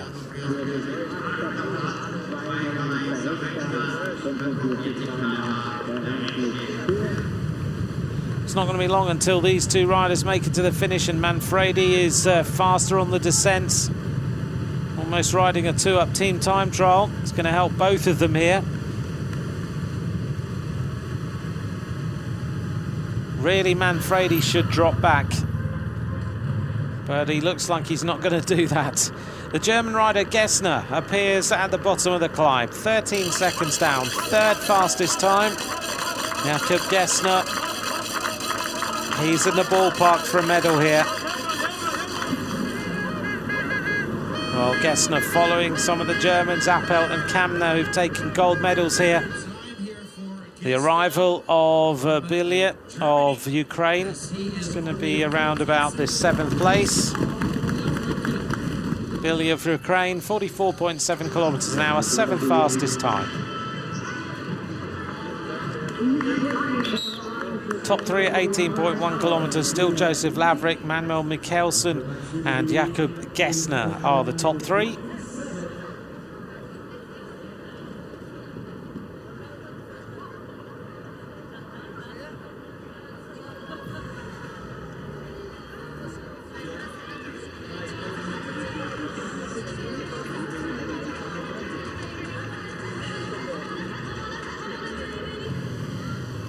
And the arrival now of the rider who has been setting the standard. Look at this by Mickelson.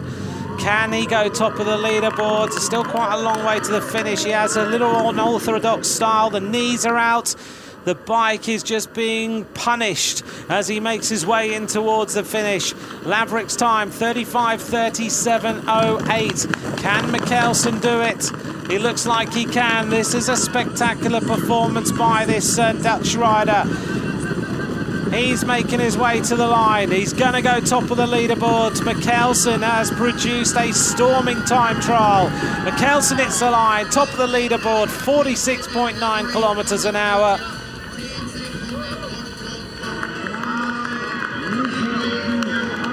What a great time trial. Yep, he can't get off the bike quick enough. Oh, I talked about orange juice.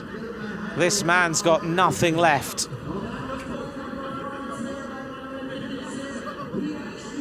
Mickelson, top of the leaderboard, absolutely exhausted.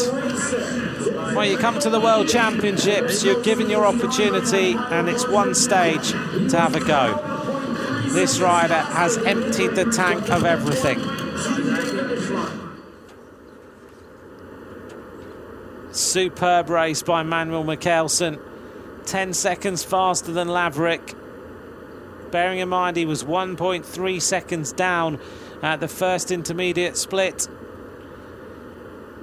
Superb racing by Manuel Mickelson.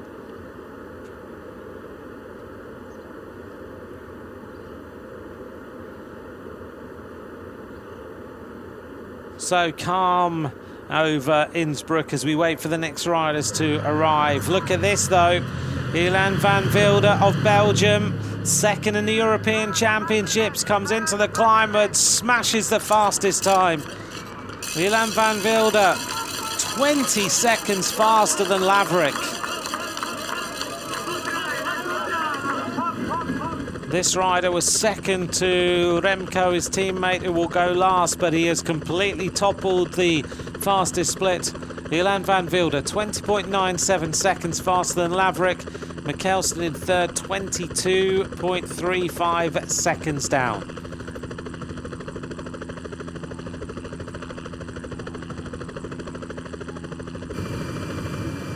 Out on the course with the Irishman,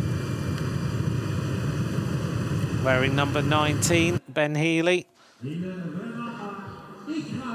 Well, looks like these riders are not going to be in the hot seats for too long, judging by the performances that are going on. Back out on the course now, and for Australian fans, this is Lucas Platt from Melbourne, world champion in the points race and the Madison. Big things expected of him today.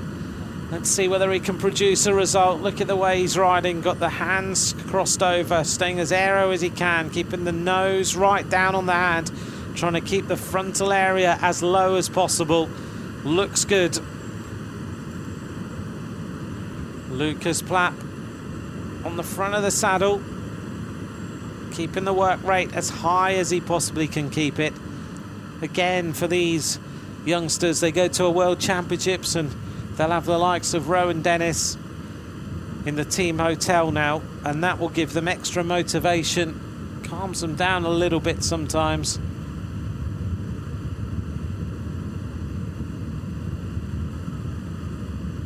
Sometimes it can make them a little bit more nervous.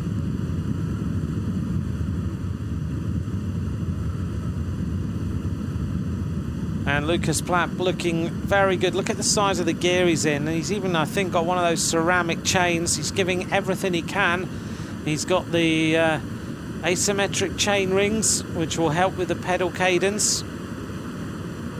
Well, he's left nothing to chance as far as trick equipment is concerned. Can he now turn this into a medal? Just trying to read what he's got on his top tube. A bit of a message there, I think.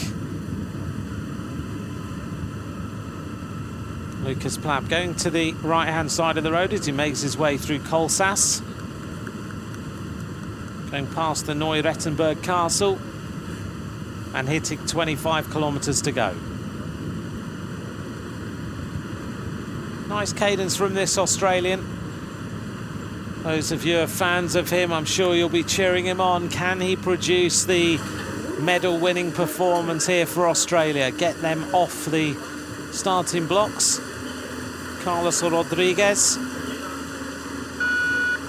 still warming up here for Spain. A reminder then, 18.1 kilometres, Elan van Wilder is the leader, Joseph Laverick in second place, Manuel Mickelson, Lucas Platt. It's got the aero skin suit with a nice little pocket in the back so you can just slot the number in, stays as aerodynamic as possible, lets the airflow over the back work really nicely. He has got a message to himself on that top tube. Keeping that nose down, all concentration. Now he's just going to relax into the turn. Has a little micro rest, so he lets the muscles recover. Then he'll get back on it now. He will put the pressure on. Now the arrival of the next rider at the finish line. This is Fedorov of Kazakhstan. Fedorov coming into the line now. He's going to be inside the top 6 places by the looks of things. His teammate Brusensky goes past and he just beats Gotzinger into 6th place.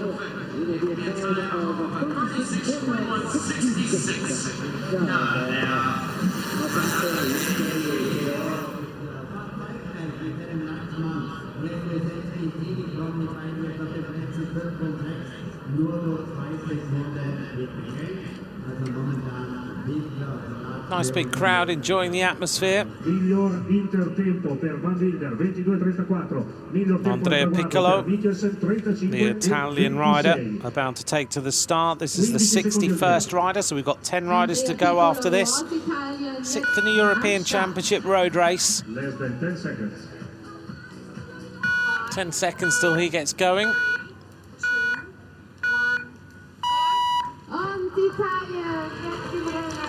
Underway for the Italian rider, Andreea Piccolo.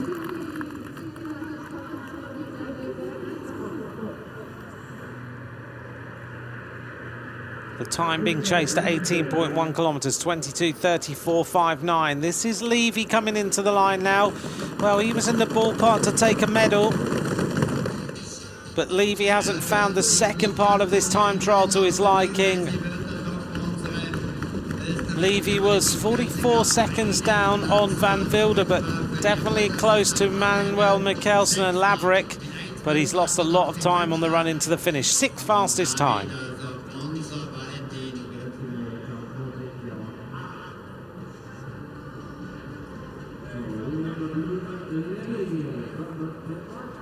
William Bloom-Levy completes the course.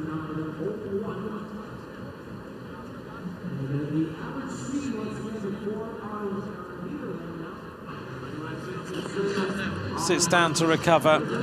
He was certainly in with a big shout of a hot seat place for a moment, but that second part of that time trial clearly didn't quite go to his plan. A reminder of the current standings. Mickelson leads of Netherlands. Lavery of Great Britain in second. Gurmey of Eritrea in third place. And the Danish rider, Levy, is in 6th place at this moment in time.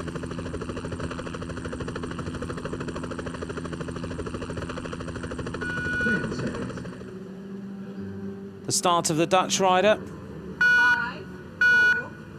This is Enzo Linsa. His teammate is at the top of the leaderboard. Just 9 riders left to start.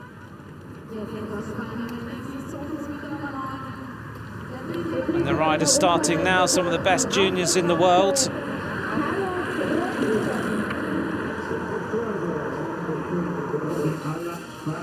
La situazione è sempre invariata, con Mickelson sempre al comando della classifica provvisoria al traguardo con il tempo di 35-26. That's Jakob Hinsgaal Madsen. He will go 6th from the end as we look down on the Belgian rider. This is Van Wilder, who is the rider who is setting the standard. In the European Championships, he was 24 seconds down on Remco Evenepoel. The start then of the next rider. This is Carlos Rodriguez of Spain, 3rd in the European Championship road race.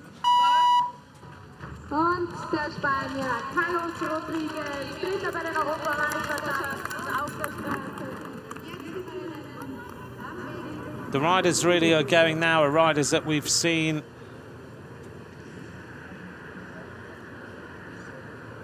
in European Championships and major championships over the last few months. The arrival then of Riley Sheehan of the United States of America. This is a good time trial, hits the line 1.9 down, 5th fastest time for Riley Sheehan of the United States of America.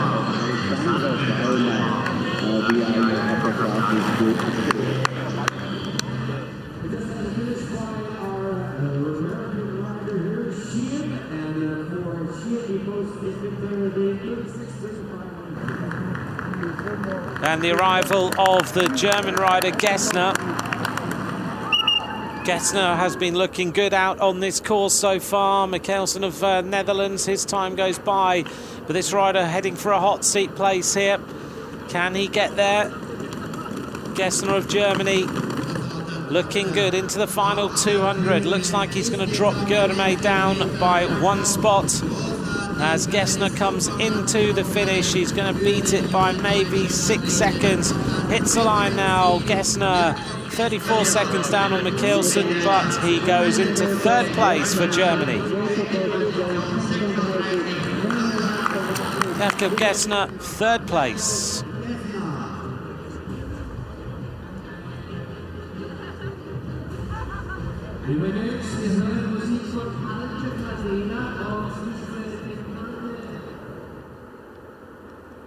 Let's take a look at the standings and remind ourselves then. Manuel Mickelson of the Netherlands. I clearly want him to be from Denmark. In 1st place, ahead of Joseph Lavery in 2nd place, and Jakob Gessner in 3rd. Right out on the course then, we've still got some fast riders to start. Ilan van Wilder of Belgium. This is the rider who's been setting the standard. He's not far from the finish. Still working hard, still looking good, looking very, very fast. Temperature increasing all the time, so it will make life a little bit better for the last few riders to go.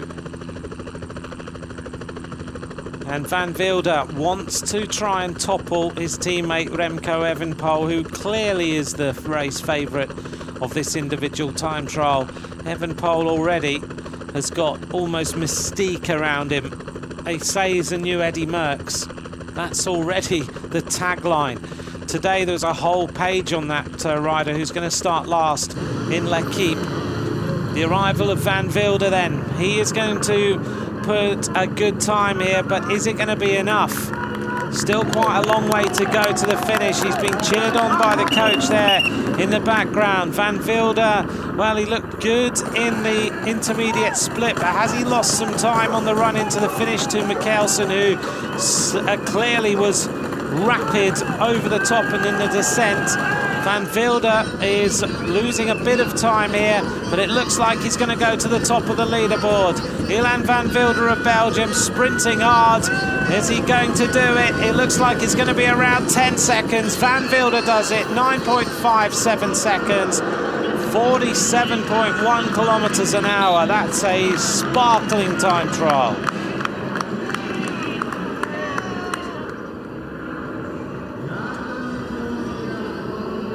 Well, Van Wilder has sent the message out to Remco Evenepoel, his teammate. You're going to have to produce something special to go to the top of this leaderboard. Julianne Van Wilder just trying to recover now. That's a superb ride.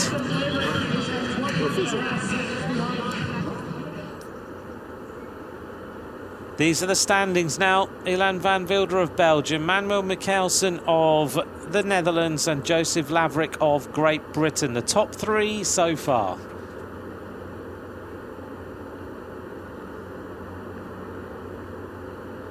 Well, in terms of the intermediate time split, Julianne Van Wilder is still the leader. This is the man everyone is talking about. Remco Evenepoel.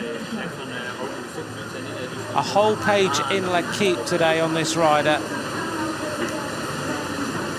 The title was Le Petit Cannonball.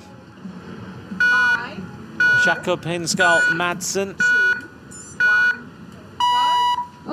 from Denmark rolls down the start ramp. Jakob Hinskal, die Dänen, unglaublich erfolgreich gestern schon gewesen. Just 5 riders left to start. And he's just settling into his rhythm now. Thanks to David Williams for your message. Luke Plapp's Top Tube says, just gotta send it. Back on the bike here with Ben Tullett. Ben Tullett just trying to get into his rhythm. He's rocking a little bit to me, but he's just trying to keep the effort on.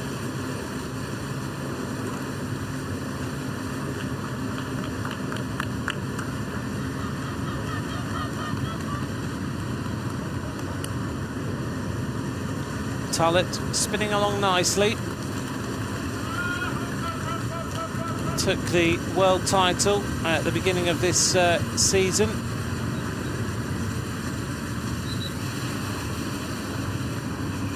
Looks good through these little turns. Technically, he's very, very strong from his cyclocross background. The same, really, as Tom Pidcock, who was the winner last year. Tullett trying to keep the pressure on all of the time.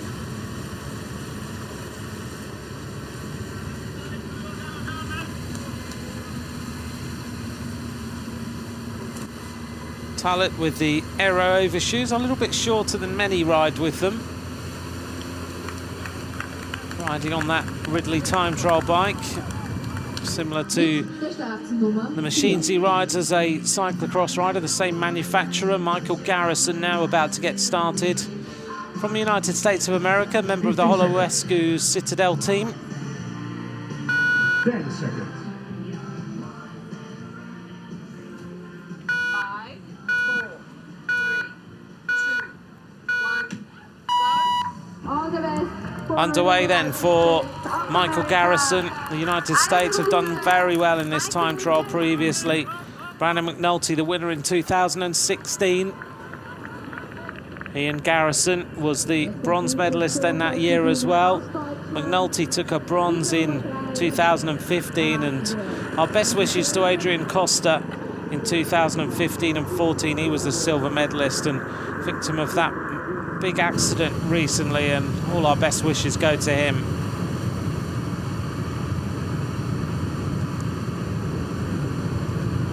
Out on the road then with number 6, Jakob Hinskal. Into the climb goes Healy of Ireland. This is a great time trial. 5th fastest, 38 seconds down for Ben Healy. Now he needs to keep the pressure on. The Irish would be very happy if Ben Healy gets in the top 10 positions. Looks good on this climb so far. Back to the start then for Mikhail Hesseman of Germany. 15 seconds. 10 seconds. Mikhail Hesseman about to get started. 5, 4, 3, 2, 1, go. Und Applaus für Deutschland. Mikhail Hesseman mit der Nummer 3. Mikhail Hesseman. Jetzt auf der Strecke nach Innsbruck.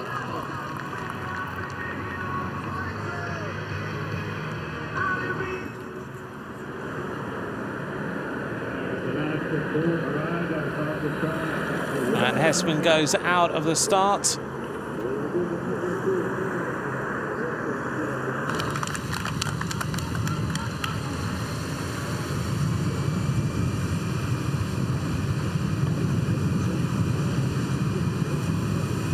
Hinskal Madsen, familiar Danish style on the bike.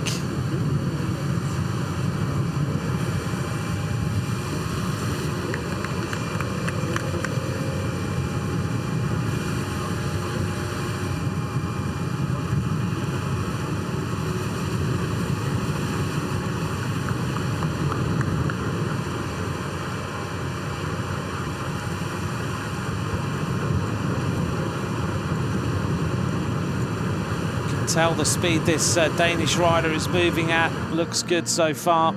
50 seconds. This is the penultimate rider, Søren Verenskold, 18th in 2017, another very good time trialist. 5, 4, Only one more rider left to start after this. Verenskold underway. Und Norwegen auf der Strecke. Der vorletzte Starter wird Verenskold through the first turn. So in a moment, all riders will be out on the course.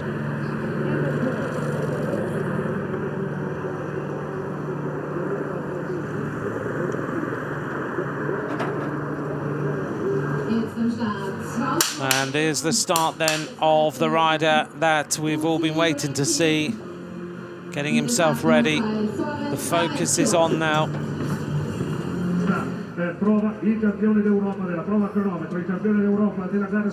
That was him before he got up here onto the start ramp, Remco Evenepoel. This rider has already signed for Quick-Step. He's going to move from being a junior to a World Tour team in 2019. Remco Evenepoel was a footballer, started bike racing April last year, has won pretty much every race he's ever done, and people say he's the little cannibal. He is the new Merckx. Let's see whether he can take the pressure, because the pressure is mounting. It's absolutely huge on this youngster. We all know what pressure can do. Let's see. Let's hope that he can produce the result. Goes off the start here for Belgium. The Belgian press are already putting the pressure on. They've said if he doesn't win today, it's a disaster. Remco Evenepoel safely through the first corner. Let's get him safely out onto this main road, and then let's see how this rider produces the effort. Here we are out with the Australian rider. Well, his top tube, as David Williams told us, says just got to send it. and he sent a message to the rider in front of him, and that is, you're not quick enough. He goes flying past him now.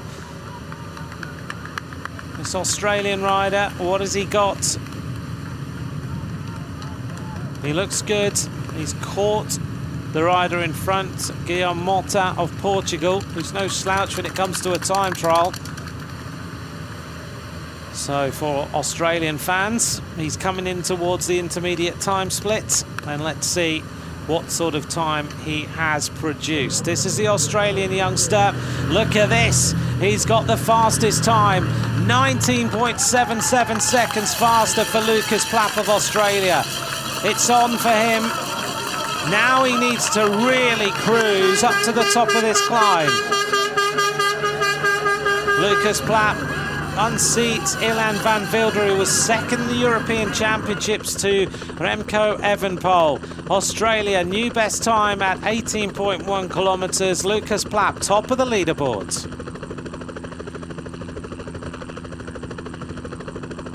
Well, the Australian fans will be going mental right now, hoping that he can produce the goods if he beats the new Mercs. Well, what would that say? Remco Evenepoel has all the pressure. Luke Platt has come here from Melbourne and said, it doesn't matter, I'm going to produce the fastest time at 18.1k, and everyone else can chase it now. World champion of the points race and the Madison on the track already. Looking good. Now he needs to settle down. This is the important point. This is where Mickelson and the other riders produce the goods. Van Wilder struggled after this climb. But Luke Platt now, just keep calm, keep focused, and go for the finish. Very, very fast downhill now when he gets going. If you can get into the aero tuck, you'll hit 100k an hour once you get onto the descent. The nice aero long socks on. He's on the aero skis. He's keeping that head low. You could see him earlier talking to himself, just trying to keep the concentration. Well, this would be a big result for Australia if he can do it. Back with Hinskull Madsen. Well, if you'd like to message us at UCI_cycling, at Ant McCrossan. This has gone off of Russia. He's 40 seconds down on Luke Platt. Michelle Graham's hoping that Luke Platt can bring home the goods. Into the climb now for the Russian rider. Well, he's not going to see the rider in front of him, that's for sure. Here's the standings now. Luke Platt is the current leader at 18.1 kilometres. Ilan van Wilder of Belgium in second place. Lev Gonov of Russia in third. Joe Laverick now down in fourth place. Mickelson in fifth. Gessner in sixth place. This is going to be some finish, this.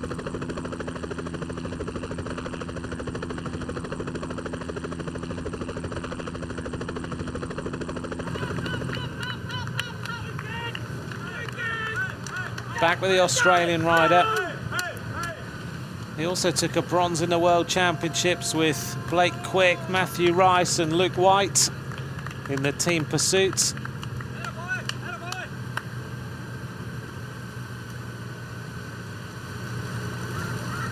Keeps this going then. Celebrated his world title at the Junior World Championships by sleeping in his rainbow jersey.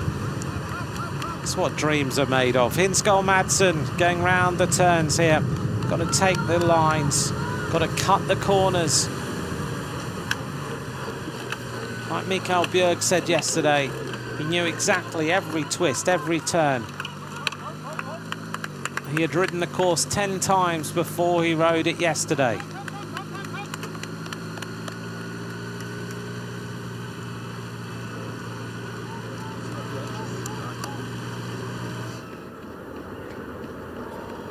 The arrival of the Frenchman Devan, and he's going to be way down in the standings here, probably outside the top 18 riders. Antoine Devin of France completes the course, hits the line now, and around 158 down, 44.6 kilometers an hour. You need to produce a ride of over 47k an hour to be in the medals, I think. Evenepoel takes the left-hander. Nice and quiet out here. So this rider was a footballer with Anderlecht, started racing in April 2017. He's a European champion of the road race and the time trial, national road race and time trial champion.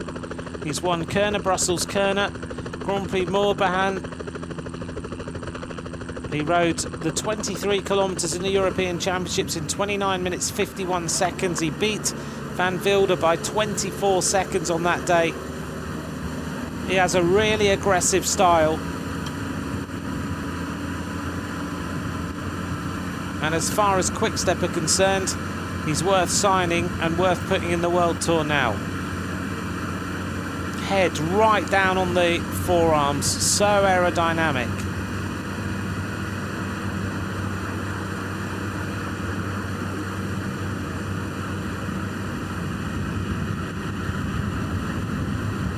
Through the tunnel for Evenepoel.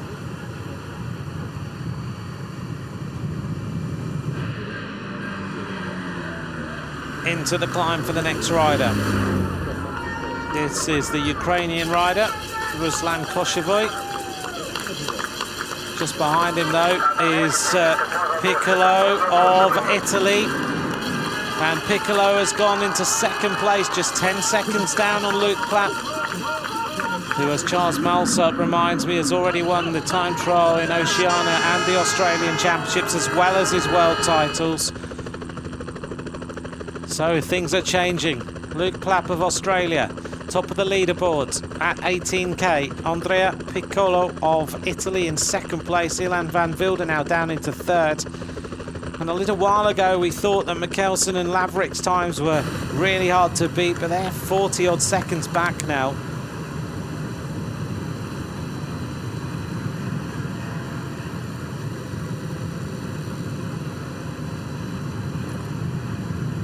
When we think about it, and it's all really about, they're all on the same gears. You can't have a different size gear, so it's all about the aerodynamics of the bike and the aerodynamics of the rider, and then the power they can produce on the highest gear possible. The arrival then of the Irishman. This is Ben Healy. This rider's been riding really well this season, won a stage of the Spy International Tour. Well, he's going to be very pleased with this time trial. Ben Healy coming in towards the finish line. I talked to the Irish coach yesterday. They thought if top 15 would be good. I think he's going to be well inside the top 15. Ben Healy then comes up to the finish line for Ireland. He's going to hit the line with a time that's inside the top 5 so far. Ben Healy, very well done. 47 seconds down. Great time trial by Ben Healy of Ireland. 47 seconds down on the current leader Van Wilder, and 5th place.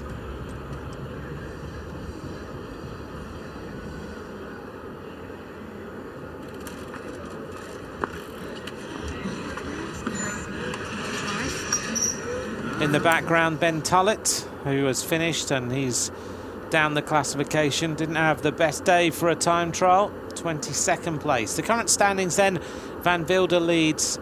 He's still in the hot seat.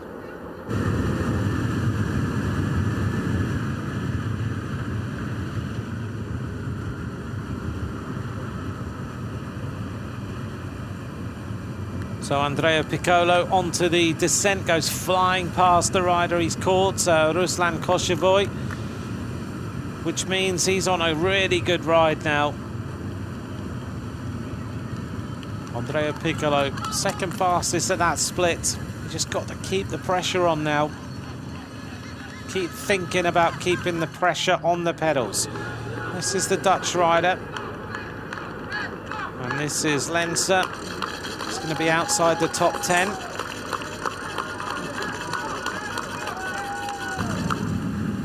Enzo Leinster of the Netherlands, the 10th from last rider to go. Back with Evenepoel, you can just see the speed of him. Look how fast he is at the moment. So aero, the head tucked down in between those shoulders, the confidence right now into these corners. Very, very quick. He takes all the risks. Leads that bike left-hander, then he'll get himself back up to speed. Be interesting to see the indication at the 18.1 kilometre split.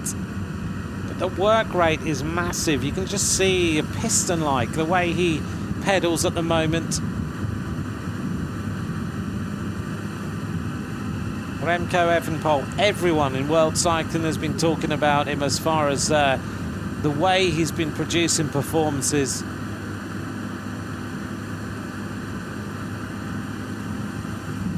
If you'd like to talk about this rider or give us predictions at UCI_cycling and at Ant Mickelson. He's even using the speed play golf ball-like pedals for even more aerodynamics. The bike absolutely perfectly set up, and that shot just gives you that indication of how much he's stamping on those pedals.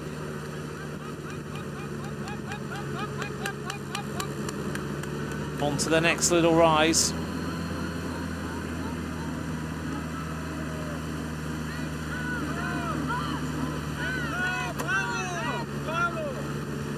A reminder though that the Australian rider Luke Platt is still the leader.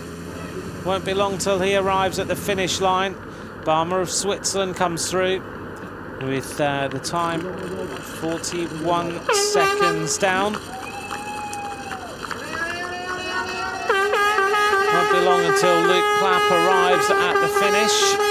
So we'll keep an eye. In fact, I think he's not far from the finish line now. Can he go top of the leaderboard and set a standard for this rider to chase? Luke Platt of Australia has been the fastest rider all the time. He must be very, very close now to this line.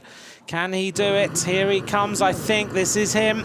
500 metres from the line. He's going to do it. So it just comes down to how much he's going to do it by. The world champion on the track, Luke Platt of Australia. He has held that position so well in that aero tuck. Puts the nose back down onto the forearms. He must be pretty exhausted right now. This is the Australian rider. He's going to go top of the leaderboard. He's just got to keep the pressure on all the way to the finish line. Is this going to be enough for the gold medal? Luke Platt of Australia into the final 50 metres of the ride. Luke Platt hits the line. He smashes it. 37.66 seconds faster. The first rider over 48 kilometres an hour. Well, you can't ask for any more than that. He's done everything he can. Superb performance.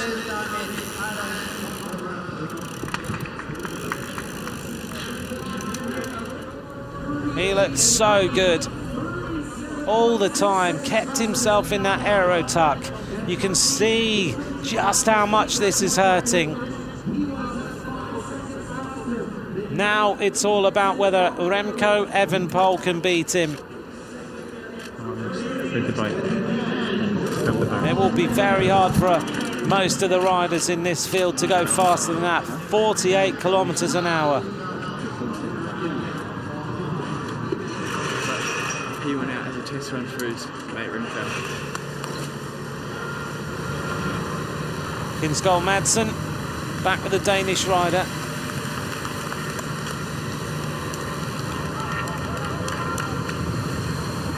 Luke Platt has a little bit of a wait then to find out whether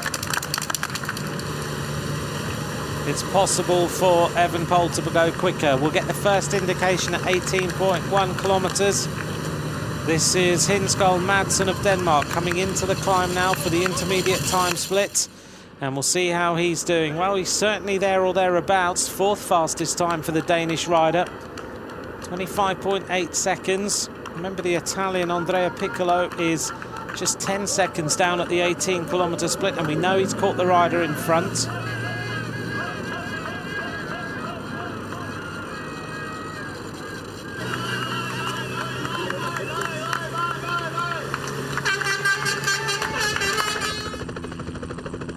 Here we are at the 18-kilometre split. Luke Platt of Australia, 10.24 seconds ahead of Andreea Piccolo of Italy, and Ilan van Wilder, 19.77 seconds down.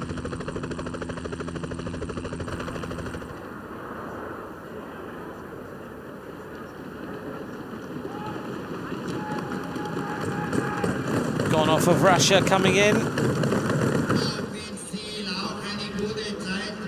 It's going to be around 5th fastest now. Konoff is going to complete the course. 1 minute and 9 seconds down on Luke Platt.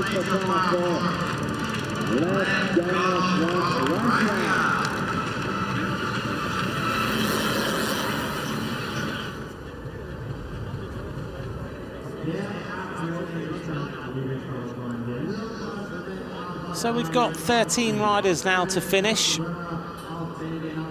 Where are the medals going to go? Right now it's still hard to work out, but we'll stay with it. The current standings: Luke Platt of Australia is the leader. Ilan van Wilder, second in the European Championships, in second place. Manuel Mickelson of the Netherlands in third. Joseph Lavery now in fourth place for Great Britain. So this young rider is going to make his way onto the hot seats. Is he going to get another rainbow jersey? Well, this rider has got something to say about it. He's been producing great numbers all the way through. He also is taking a lovely line towards the finish. Seems to know this course very well indeed. Andreea Piccolo, 6th in the European Championship road race, so he's one of the favourites for the road race at the weekend.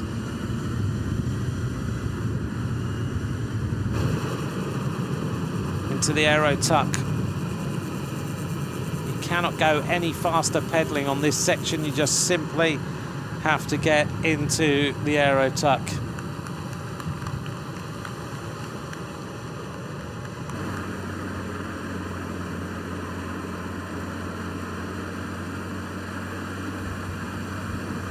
Evenepoel, he's so flexible, isn't he? Head right down on the forearms. Almost a yoga-like position he's producing on this bike. The arrival of Garrison of the United States of America into the 18.1 kilometre split. He's there or thereabouts. 5th fastest so far for Garrison. Still the top three remain. Lucas Platt, Andreea Piccolo, Ilan van Wilder. Only 3 more riders left to reach that point.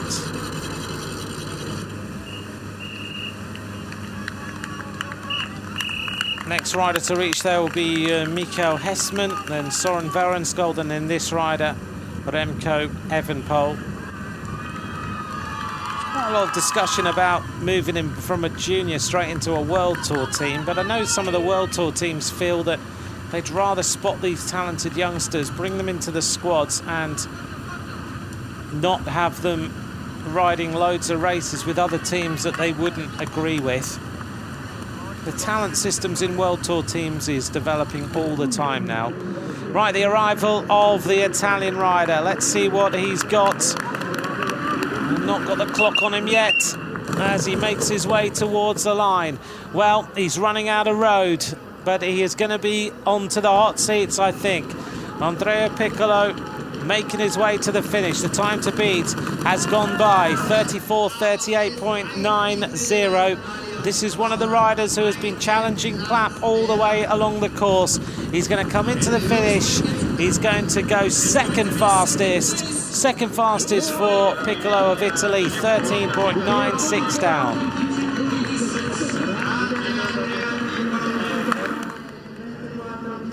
This rider is going to be very, very pleased with that performance, considering that Ilan van Wilder is the rider who was maybe expected to finish in the silver or bronze medal.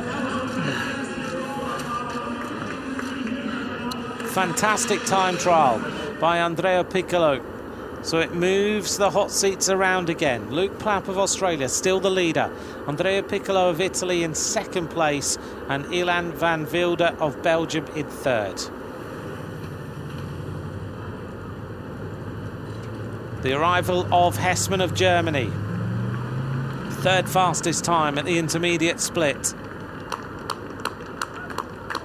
Hesseman of Germany looking good now. So faster than Van Wilder. And only 2 more riders left to reach this intermediate split.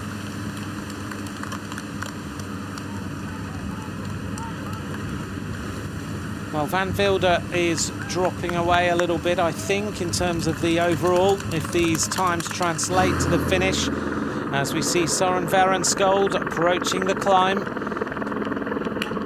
And Verenskold is going to be there or thereabouts as well, by the looks of things. He's gone through, and look at this. Evenepoel is reaching the line 49 seconds faster. Evenepoel has absolutely blitzed the intermediate time split. 49 seconds faster than Lucas Platt of Australia. So Le Petit Cannibal is on his way. He can see his 1.5 minute man in front of him already. 49 seconds. Luke Platt just looks and sits back and thinks, wow, how does that happen?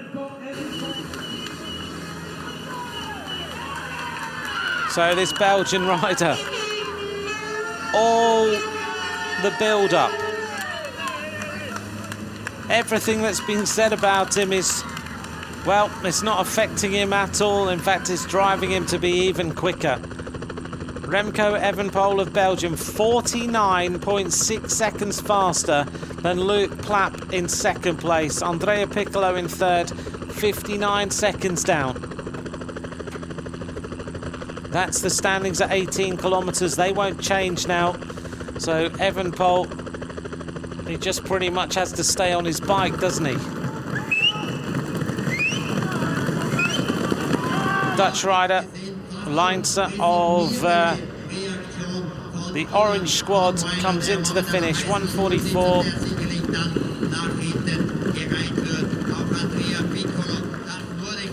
Finishes 11th fastest.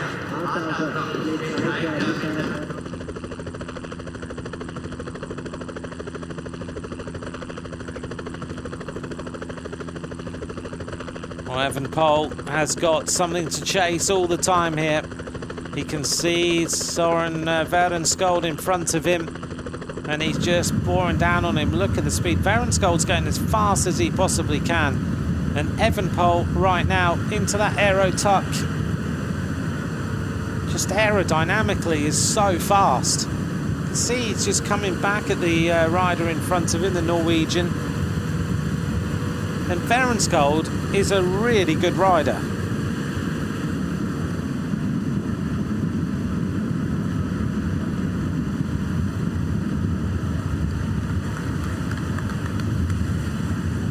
Remco Evenepoel, well, he's got a carrot to chase all the time. He doesn't have to worry about how he's doing. He can see in front of him.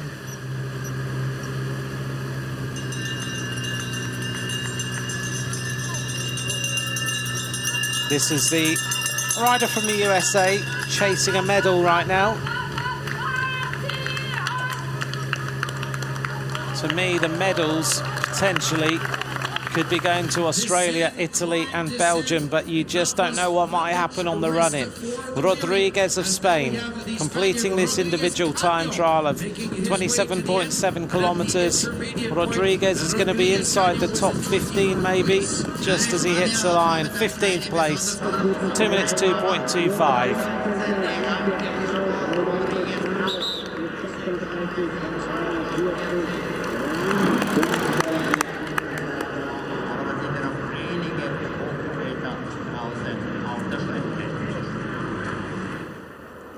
Coming into the finish then is Barmer of Switzerland. Alexandra Barmer, 5th in the European Championships time trial, 2nd in the road race. And Barmer, some of the time differences are huge. And yet they're still in the top 10. Alexandra Barmer comes in 7th fastest, 1:14.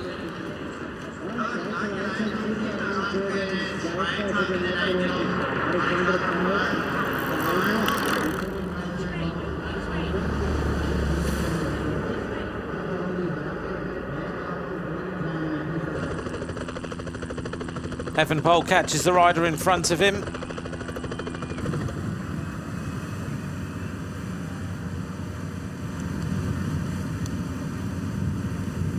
And Evenepoel now goes racing past.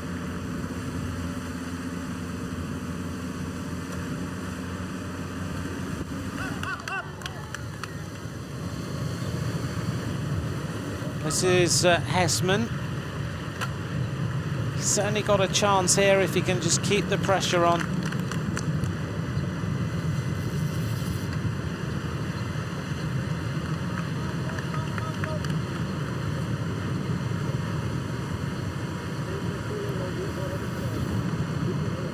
Hesseman keeping the concentration on now. Just keeping that head low, working the pedals. Looks very, very good so far. Just to remind you then, if you've just joined us, that at 18 kilometres, Hesseman is lying fourth. Andreea Piccolo in third for Italy. Luke Platt of Australia in second. Remco Evenepoel in the prime position. This is the rider that we've all been waiting to see. If he does what he is expected to do, then we may well see him take the world title at the time trial and the world title at the road race. But tactically, in road racing, it's very much different. We all know that.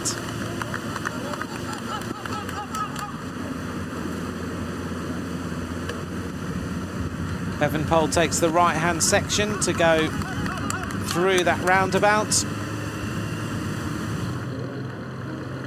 The arrival of the Danish rider, Hinskal Madsen. He's going to be outside the medals by the looks of things. A consistent performance all the way through. Chasing the time of the Dutch rider Mickelson now, 47.23. And coming up to the finish line then for Hinskal Madsen. Trying to beat the time of Lavery to get inside the top 5, but that's going to go past now. So it's going to be 6th place so far for Hinskal Madsen. Matching his number, Hinskal Madsen for Denmark, 6th fastest so far. Well, if you'd like to message us at UCI_cycling at Ant Macrossan is where you can join us.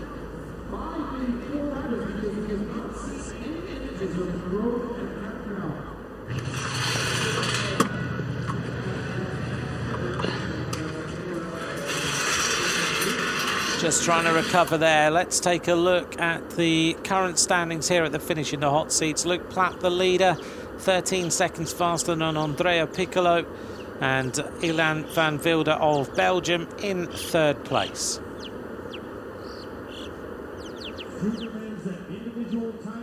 There they are in the hot seats. Luke Platt just relaxing there. Is he going to take a medal? I'm sure he's going to take a medal, but Remco Evenepoel, we know, is absolutely flying. There's only 5 riders left to finish. This is Mikhail Hesseman.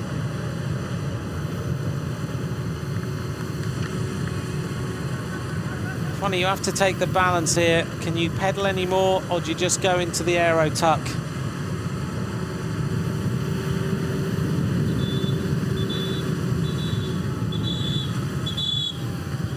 Thanks for all your messages, and thanks for all the little bits of information you send through. They're always very welcome. Don't forget, this afternoon we have the women's individual time trial. Hesseman keeping it going. This is Evenepoel, back with him. He's choosing to not even be on the aero bars, just in the aero tuck as much as he possibly can. Just keeps spinning out, back into the aero tuck again, chasing the motorbikes in front of him. And Evenepoel is flying right now. It's going to be very, very difficult to see this man not winning this world title.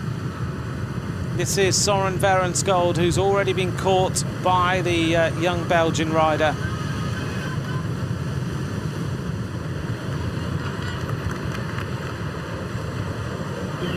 The arrival then of Michael Garrison of the United States of America. Coming into the finish and chasing a top 5 here for the United States. Michael Garrison getting close to the line now. A good time trial from him.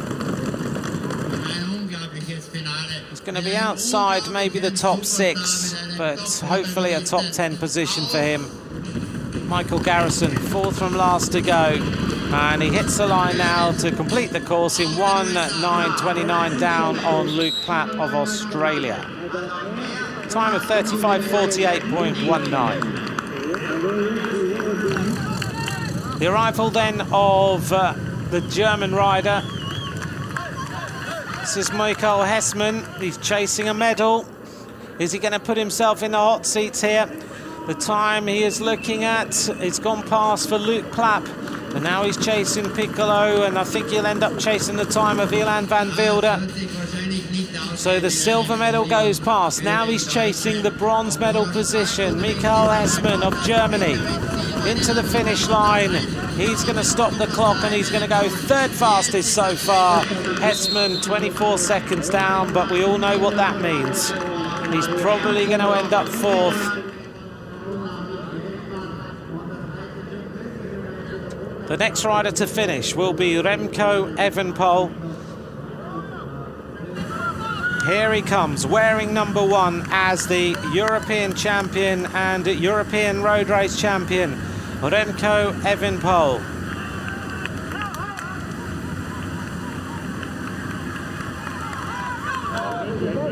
.500 metres to go. He's got almost 2 minutes in hand on Luke Platt of Australia. Well, there's pretty much no doubt this man is going to be the world champion. All the hype is about to be laid with foundation as this man's going to claim a rainbow jersey. Remco Evenepoel coming into the finish line. They call him Le Petit Cannibal. Well, he's eaten the field for breakfast here in Innsbruck.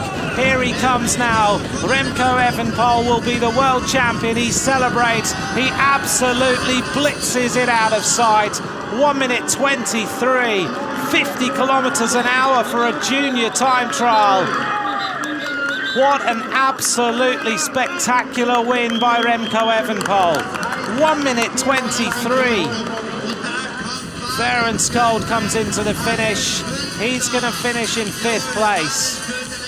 Well, everyone said that it was going to be all about this rider, and there is no doubt. They say he's the new Merckx. He goes up to say hi to his family. He's the world champion now.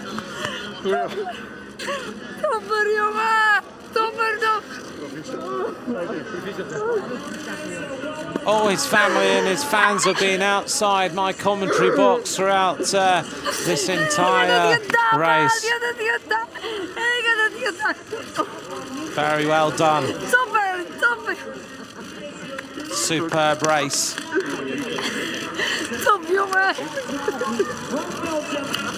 1:23 seconds faster than Luke Platt of Australia. I've never seen anything like it.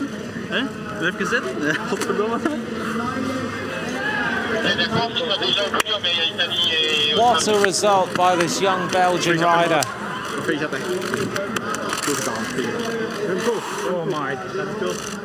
That was truly breathtaking.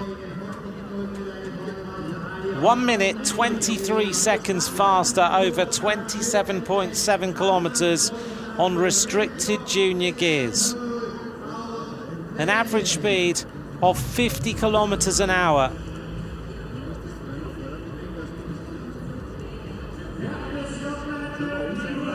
What a ride by Remco Evenepoel. Is he the new Merckx? Let's wait and see.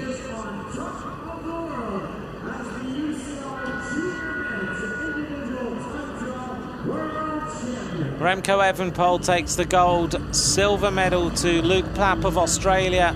Andreea Piccolo of Italy will take the bronze. Here's the result. Remco Evenepoel of Belgium wins in 33 minutes 15:24.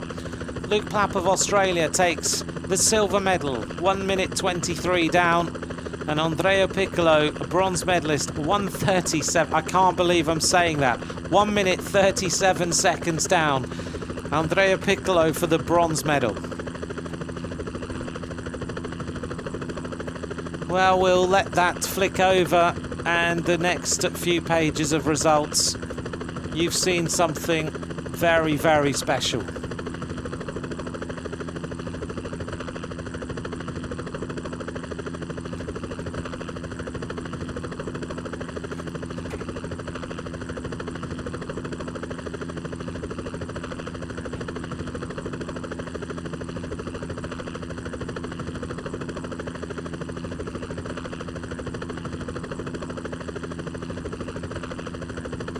We'll let you digest the results, and in a few moments we'll hear from the new world champion, and of course we'll bring you the podium presentation.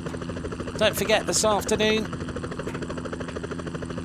we'll bring you the women's elite time trial, which I'm sure is going to be another thrilling race.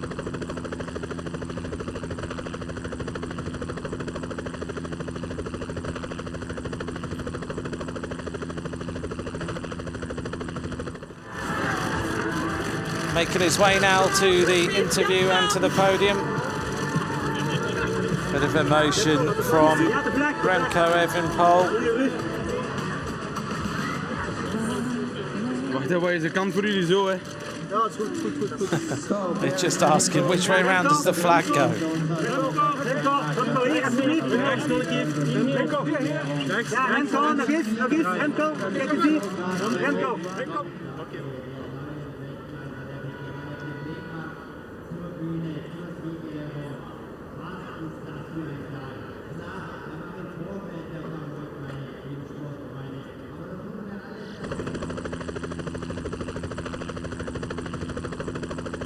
Well, Innsbruck has witnessed the dawn of a new world champion who has literally taken the field apart.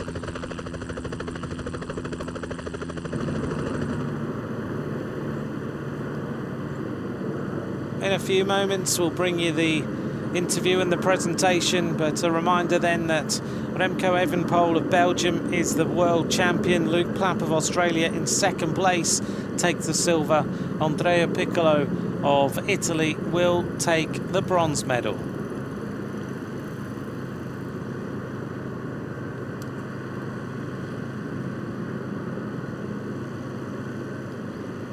Thanks very much to all of you for all your messages, and thanks for joining us for this coverage of the junior men's.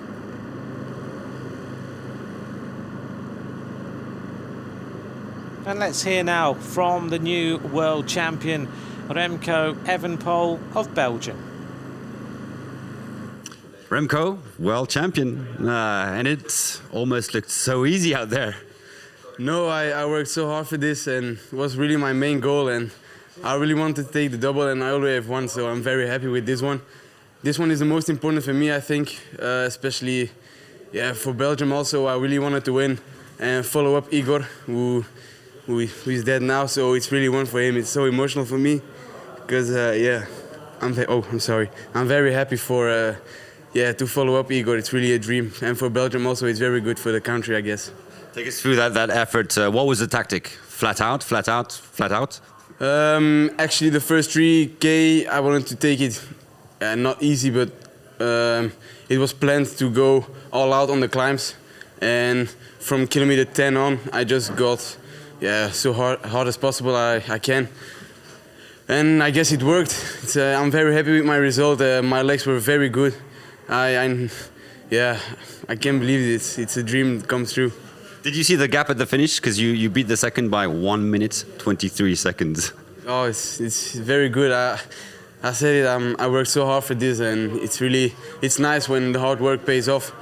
Immediately at the beginning, I felt my legs that they were very good. So I'm so happy all the work came out today, and it's really thanks to the national team, the hard work with them, my coach, my family, my friends, my parents especially, and also the Quick Step team who already gave me some good training. So it's really thanks to all of the people around me. I'm very happy. You're a world champion. No regrets of stopping your football career? No, not at all. This is the most beautiful thing in my life from now on. So. For the moment, but there are a lot more goals to come, starting with a junior race. That's the next main goal. Yeah, sure. The second goal is also the road race. So, and then my pro life starts. So I'm already looking forward for that. But first, Thursday. Are you aware that there are a lot of people are talking about you, giving you names, the new cannibal? How do you cope with that pressure? Well, actually, I don't care about what everybody says around me and of me. I'm just thinking about myself and train hard, and you see it comes out, so I'm very happy. Thank you very much. Congratulations, Remco. Remco Evenepoel wins the title, and a lovely tribute to Igor de Crane, who sadly passed away after he won the title in 2013. Remco Evenepoel, the first world champion in the junior men's time trial since Igor de Crane in 2013. Here's the highlights then. Andreea Piccolo looked really good on the course, caught the rider in front of him. Very well-deserved bronze medal for the Italian rider, 137 down on Remco Evenepoel.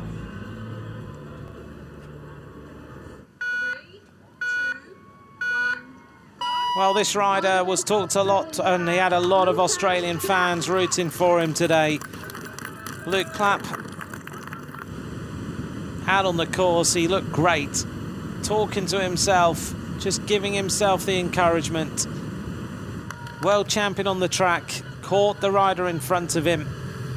Had a few problems going past, but Luke Platt, yet again another youngster from Australia, who was set to do very well indeed. On the climb, he looked strong. He really powered his way up that hill and into the finish. He led for a long time, and he just had to wait for Evenepoel to arrive.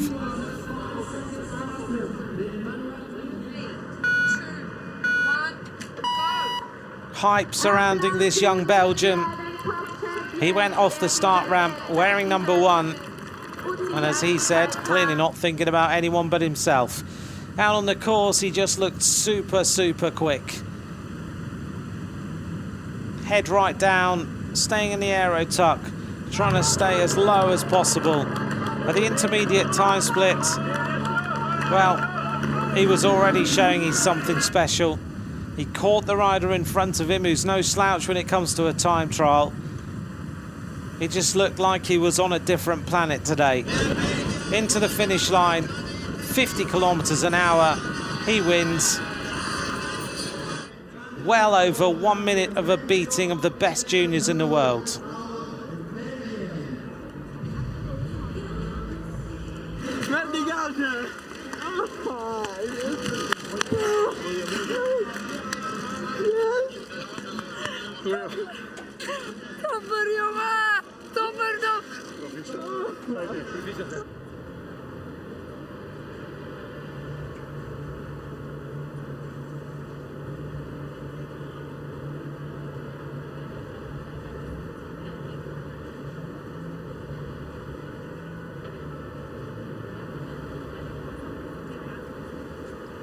Well, some lovely shots here of the top 3 riders, and in a moment they will be on the podium.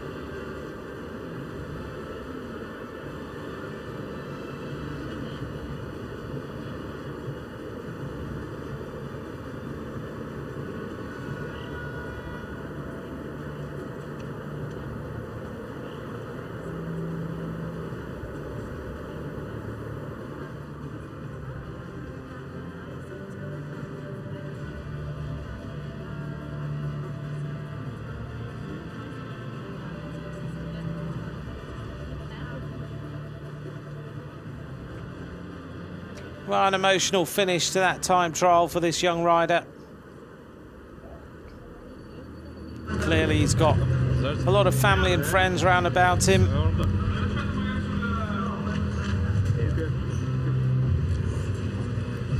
So you will follow,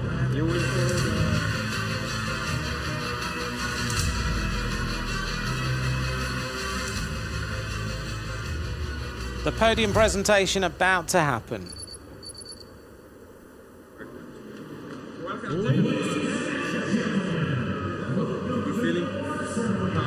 Yeah, and so you. The climb.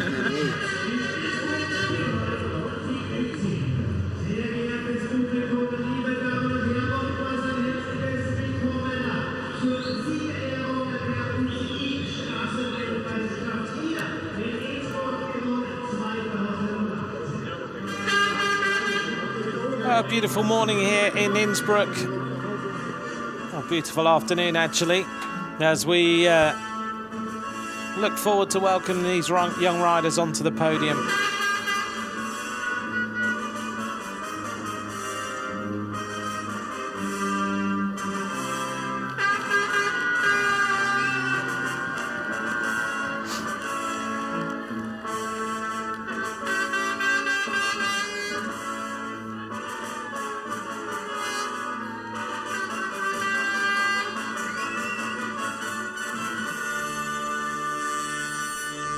Award ceremony of the UCI Road World Championships Men Junior Individual Time Trial. So the men's junior time trial presentation now. UCI Straßenweltmeisterschaft, Einzeldisziplin, Junioren, Einzelzeitfahren. The medals and jersey will be presented by member of the UCI Management Committee. Die Medaillen und Trikots werden überreicht von einem So Samuel Shafar will be presenting some of the awards here. Al-Shafar. In third place and winner of the bronze medal representing Italy. An der dritten Stelle und damit Gewinner der Bronzemedaille aus Italien. Andreea Piccolo.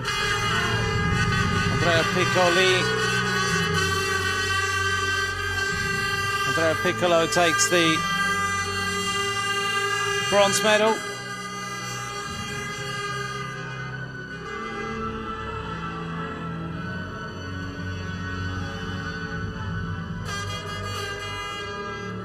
Karen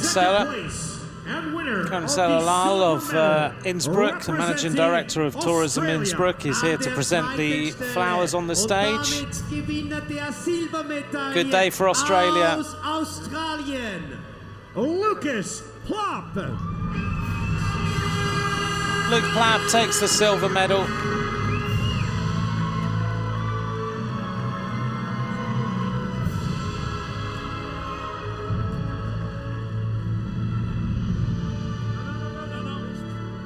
In first place, world champion and winner of the UCI gold medal representing Belgium.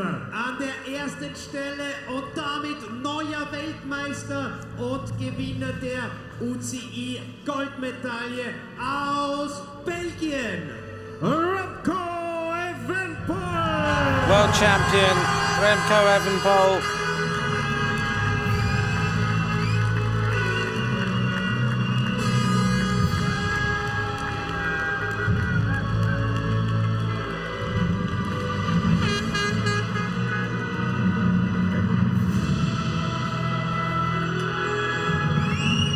First Belgian world champion as a junior time trialist since Igor de Crane.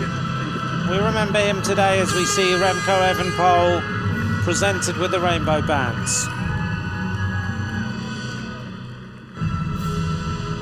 The flowers will be presented by the Managing Director of Innsbruck Tourism. Die Blumen werden überreicht von der Direktorin des Tourismusverbandes hier in Innsbruck, Innsbruck Tourismus von Karin Seiler-Lall.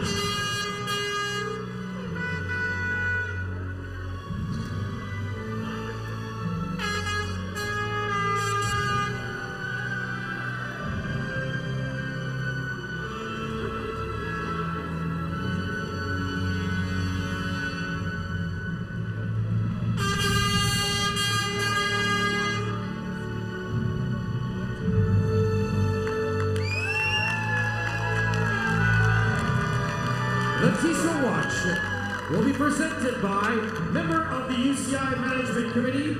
Die Tischuuhr und andere Preise werden überreicht von Mr. Osama Al-Shafar. And so the gift is presented to Remco Evenepoel.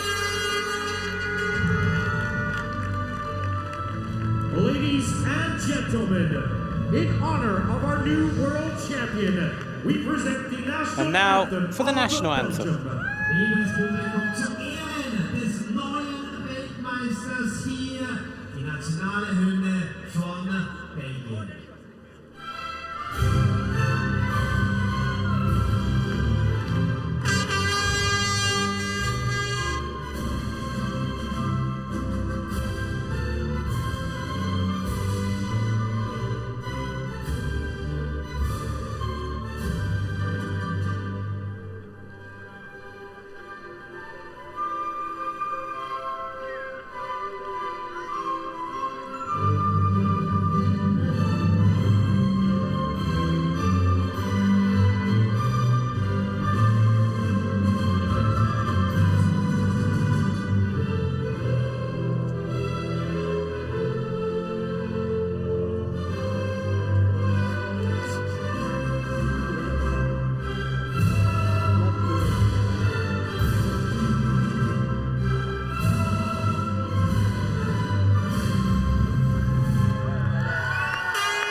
Ladies and gentlemen, please one more time, your applause for our medalists. Noch einmal von euch allen, von Ihnen allen der Applaus für die Medaillengewinner. Your world champion, Remco Evenepoel, silver medalist Lucas Platt, and bronze medalist Andreea Piccolo.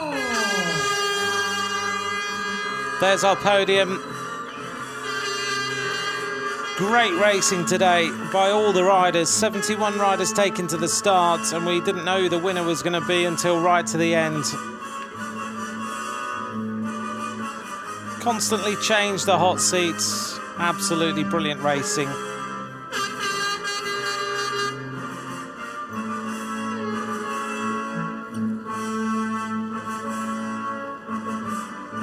Ladies and gentlemen, this concludes our award ceremony for our men's and junior individual time trial. The day of racing is now finished here at the 2018. Well, the World Championships often find a huge talent uncovered, and this one certainly is a huge talent. Remco Evenepoel with the gold medal. Is it the first of very, very many? Der sich die Goldmedaille heute hier mehr als nur verdient hat. Ab 14:40 He's going to sign his first rainbow jersey.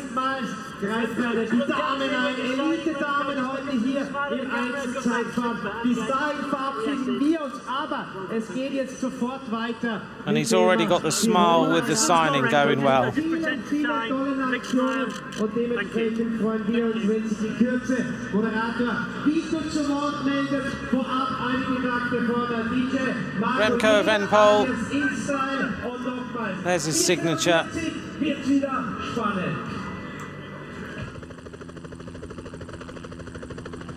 Well, we'll be back for more action at 2:40 this afternoon with the Women's Elite Time Trial. In the meantime, we'll leave you with the sights of a breathtaking youngster. Evenepoel wins his first world title. Bye for now.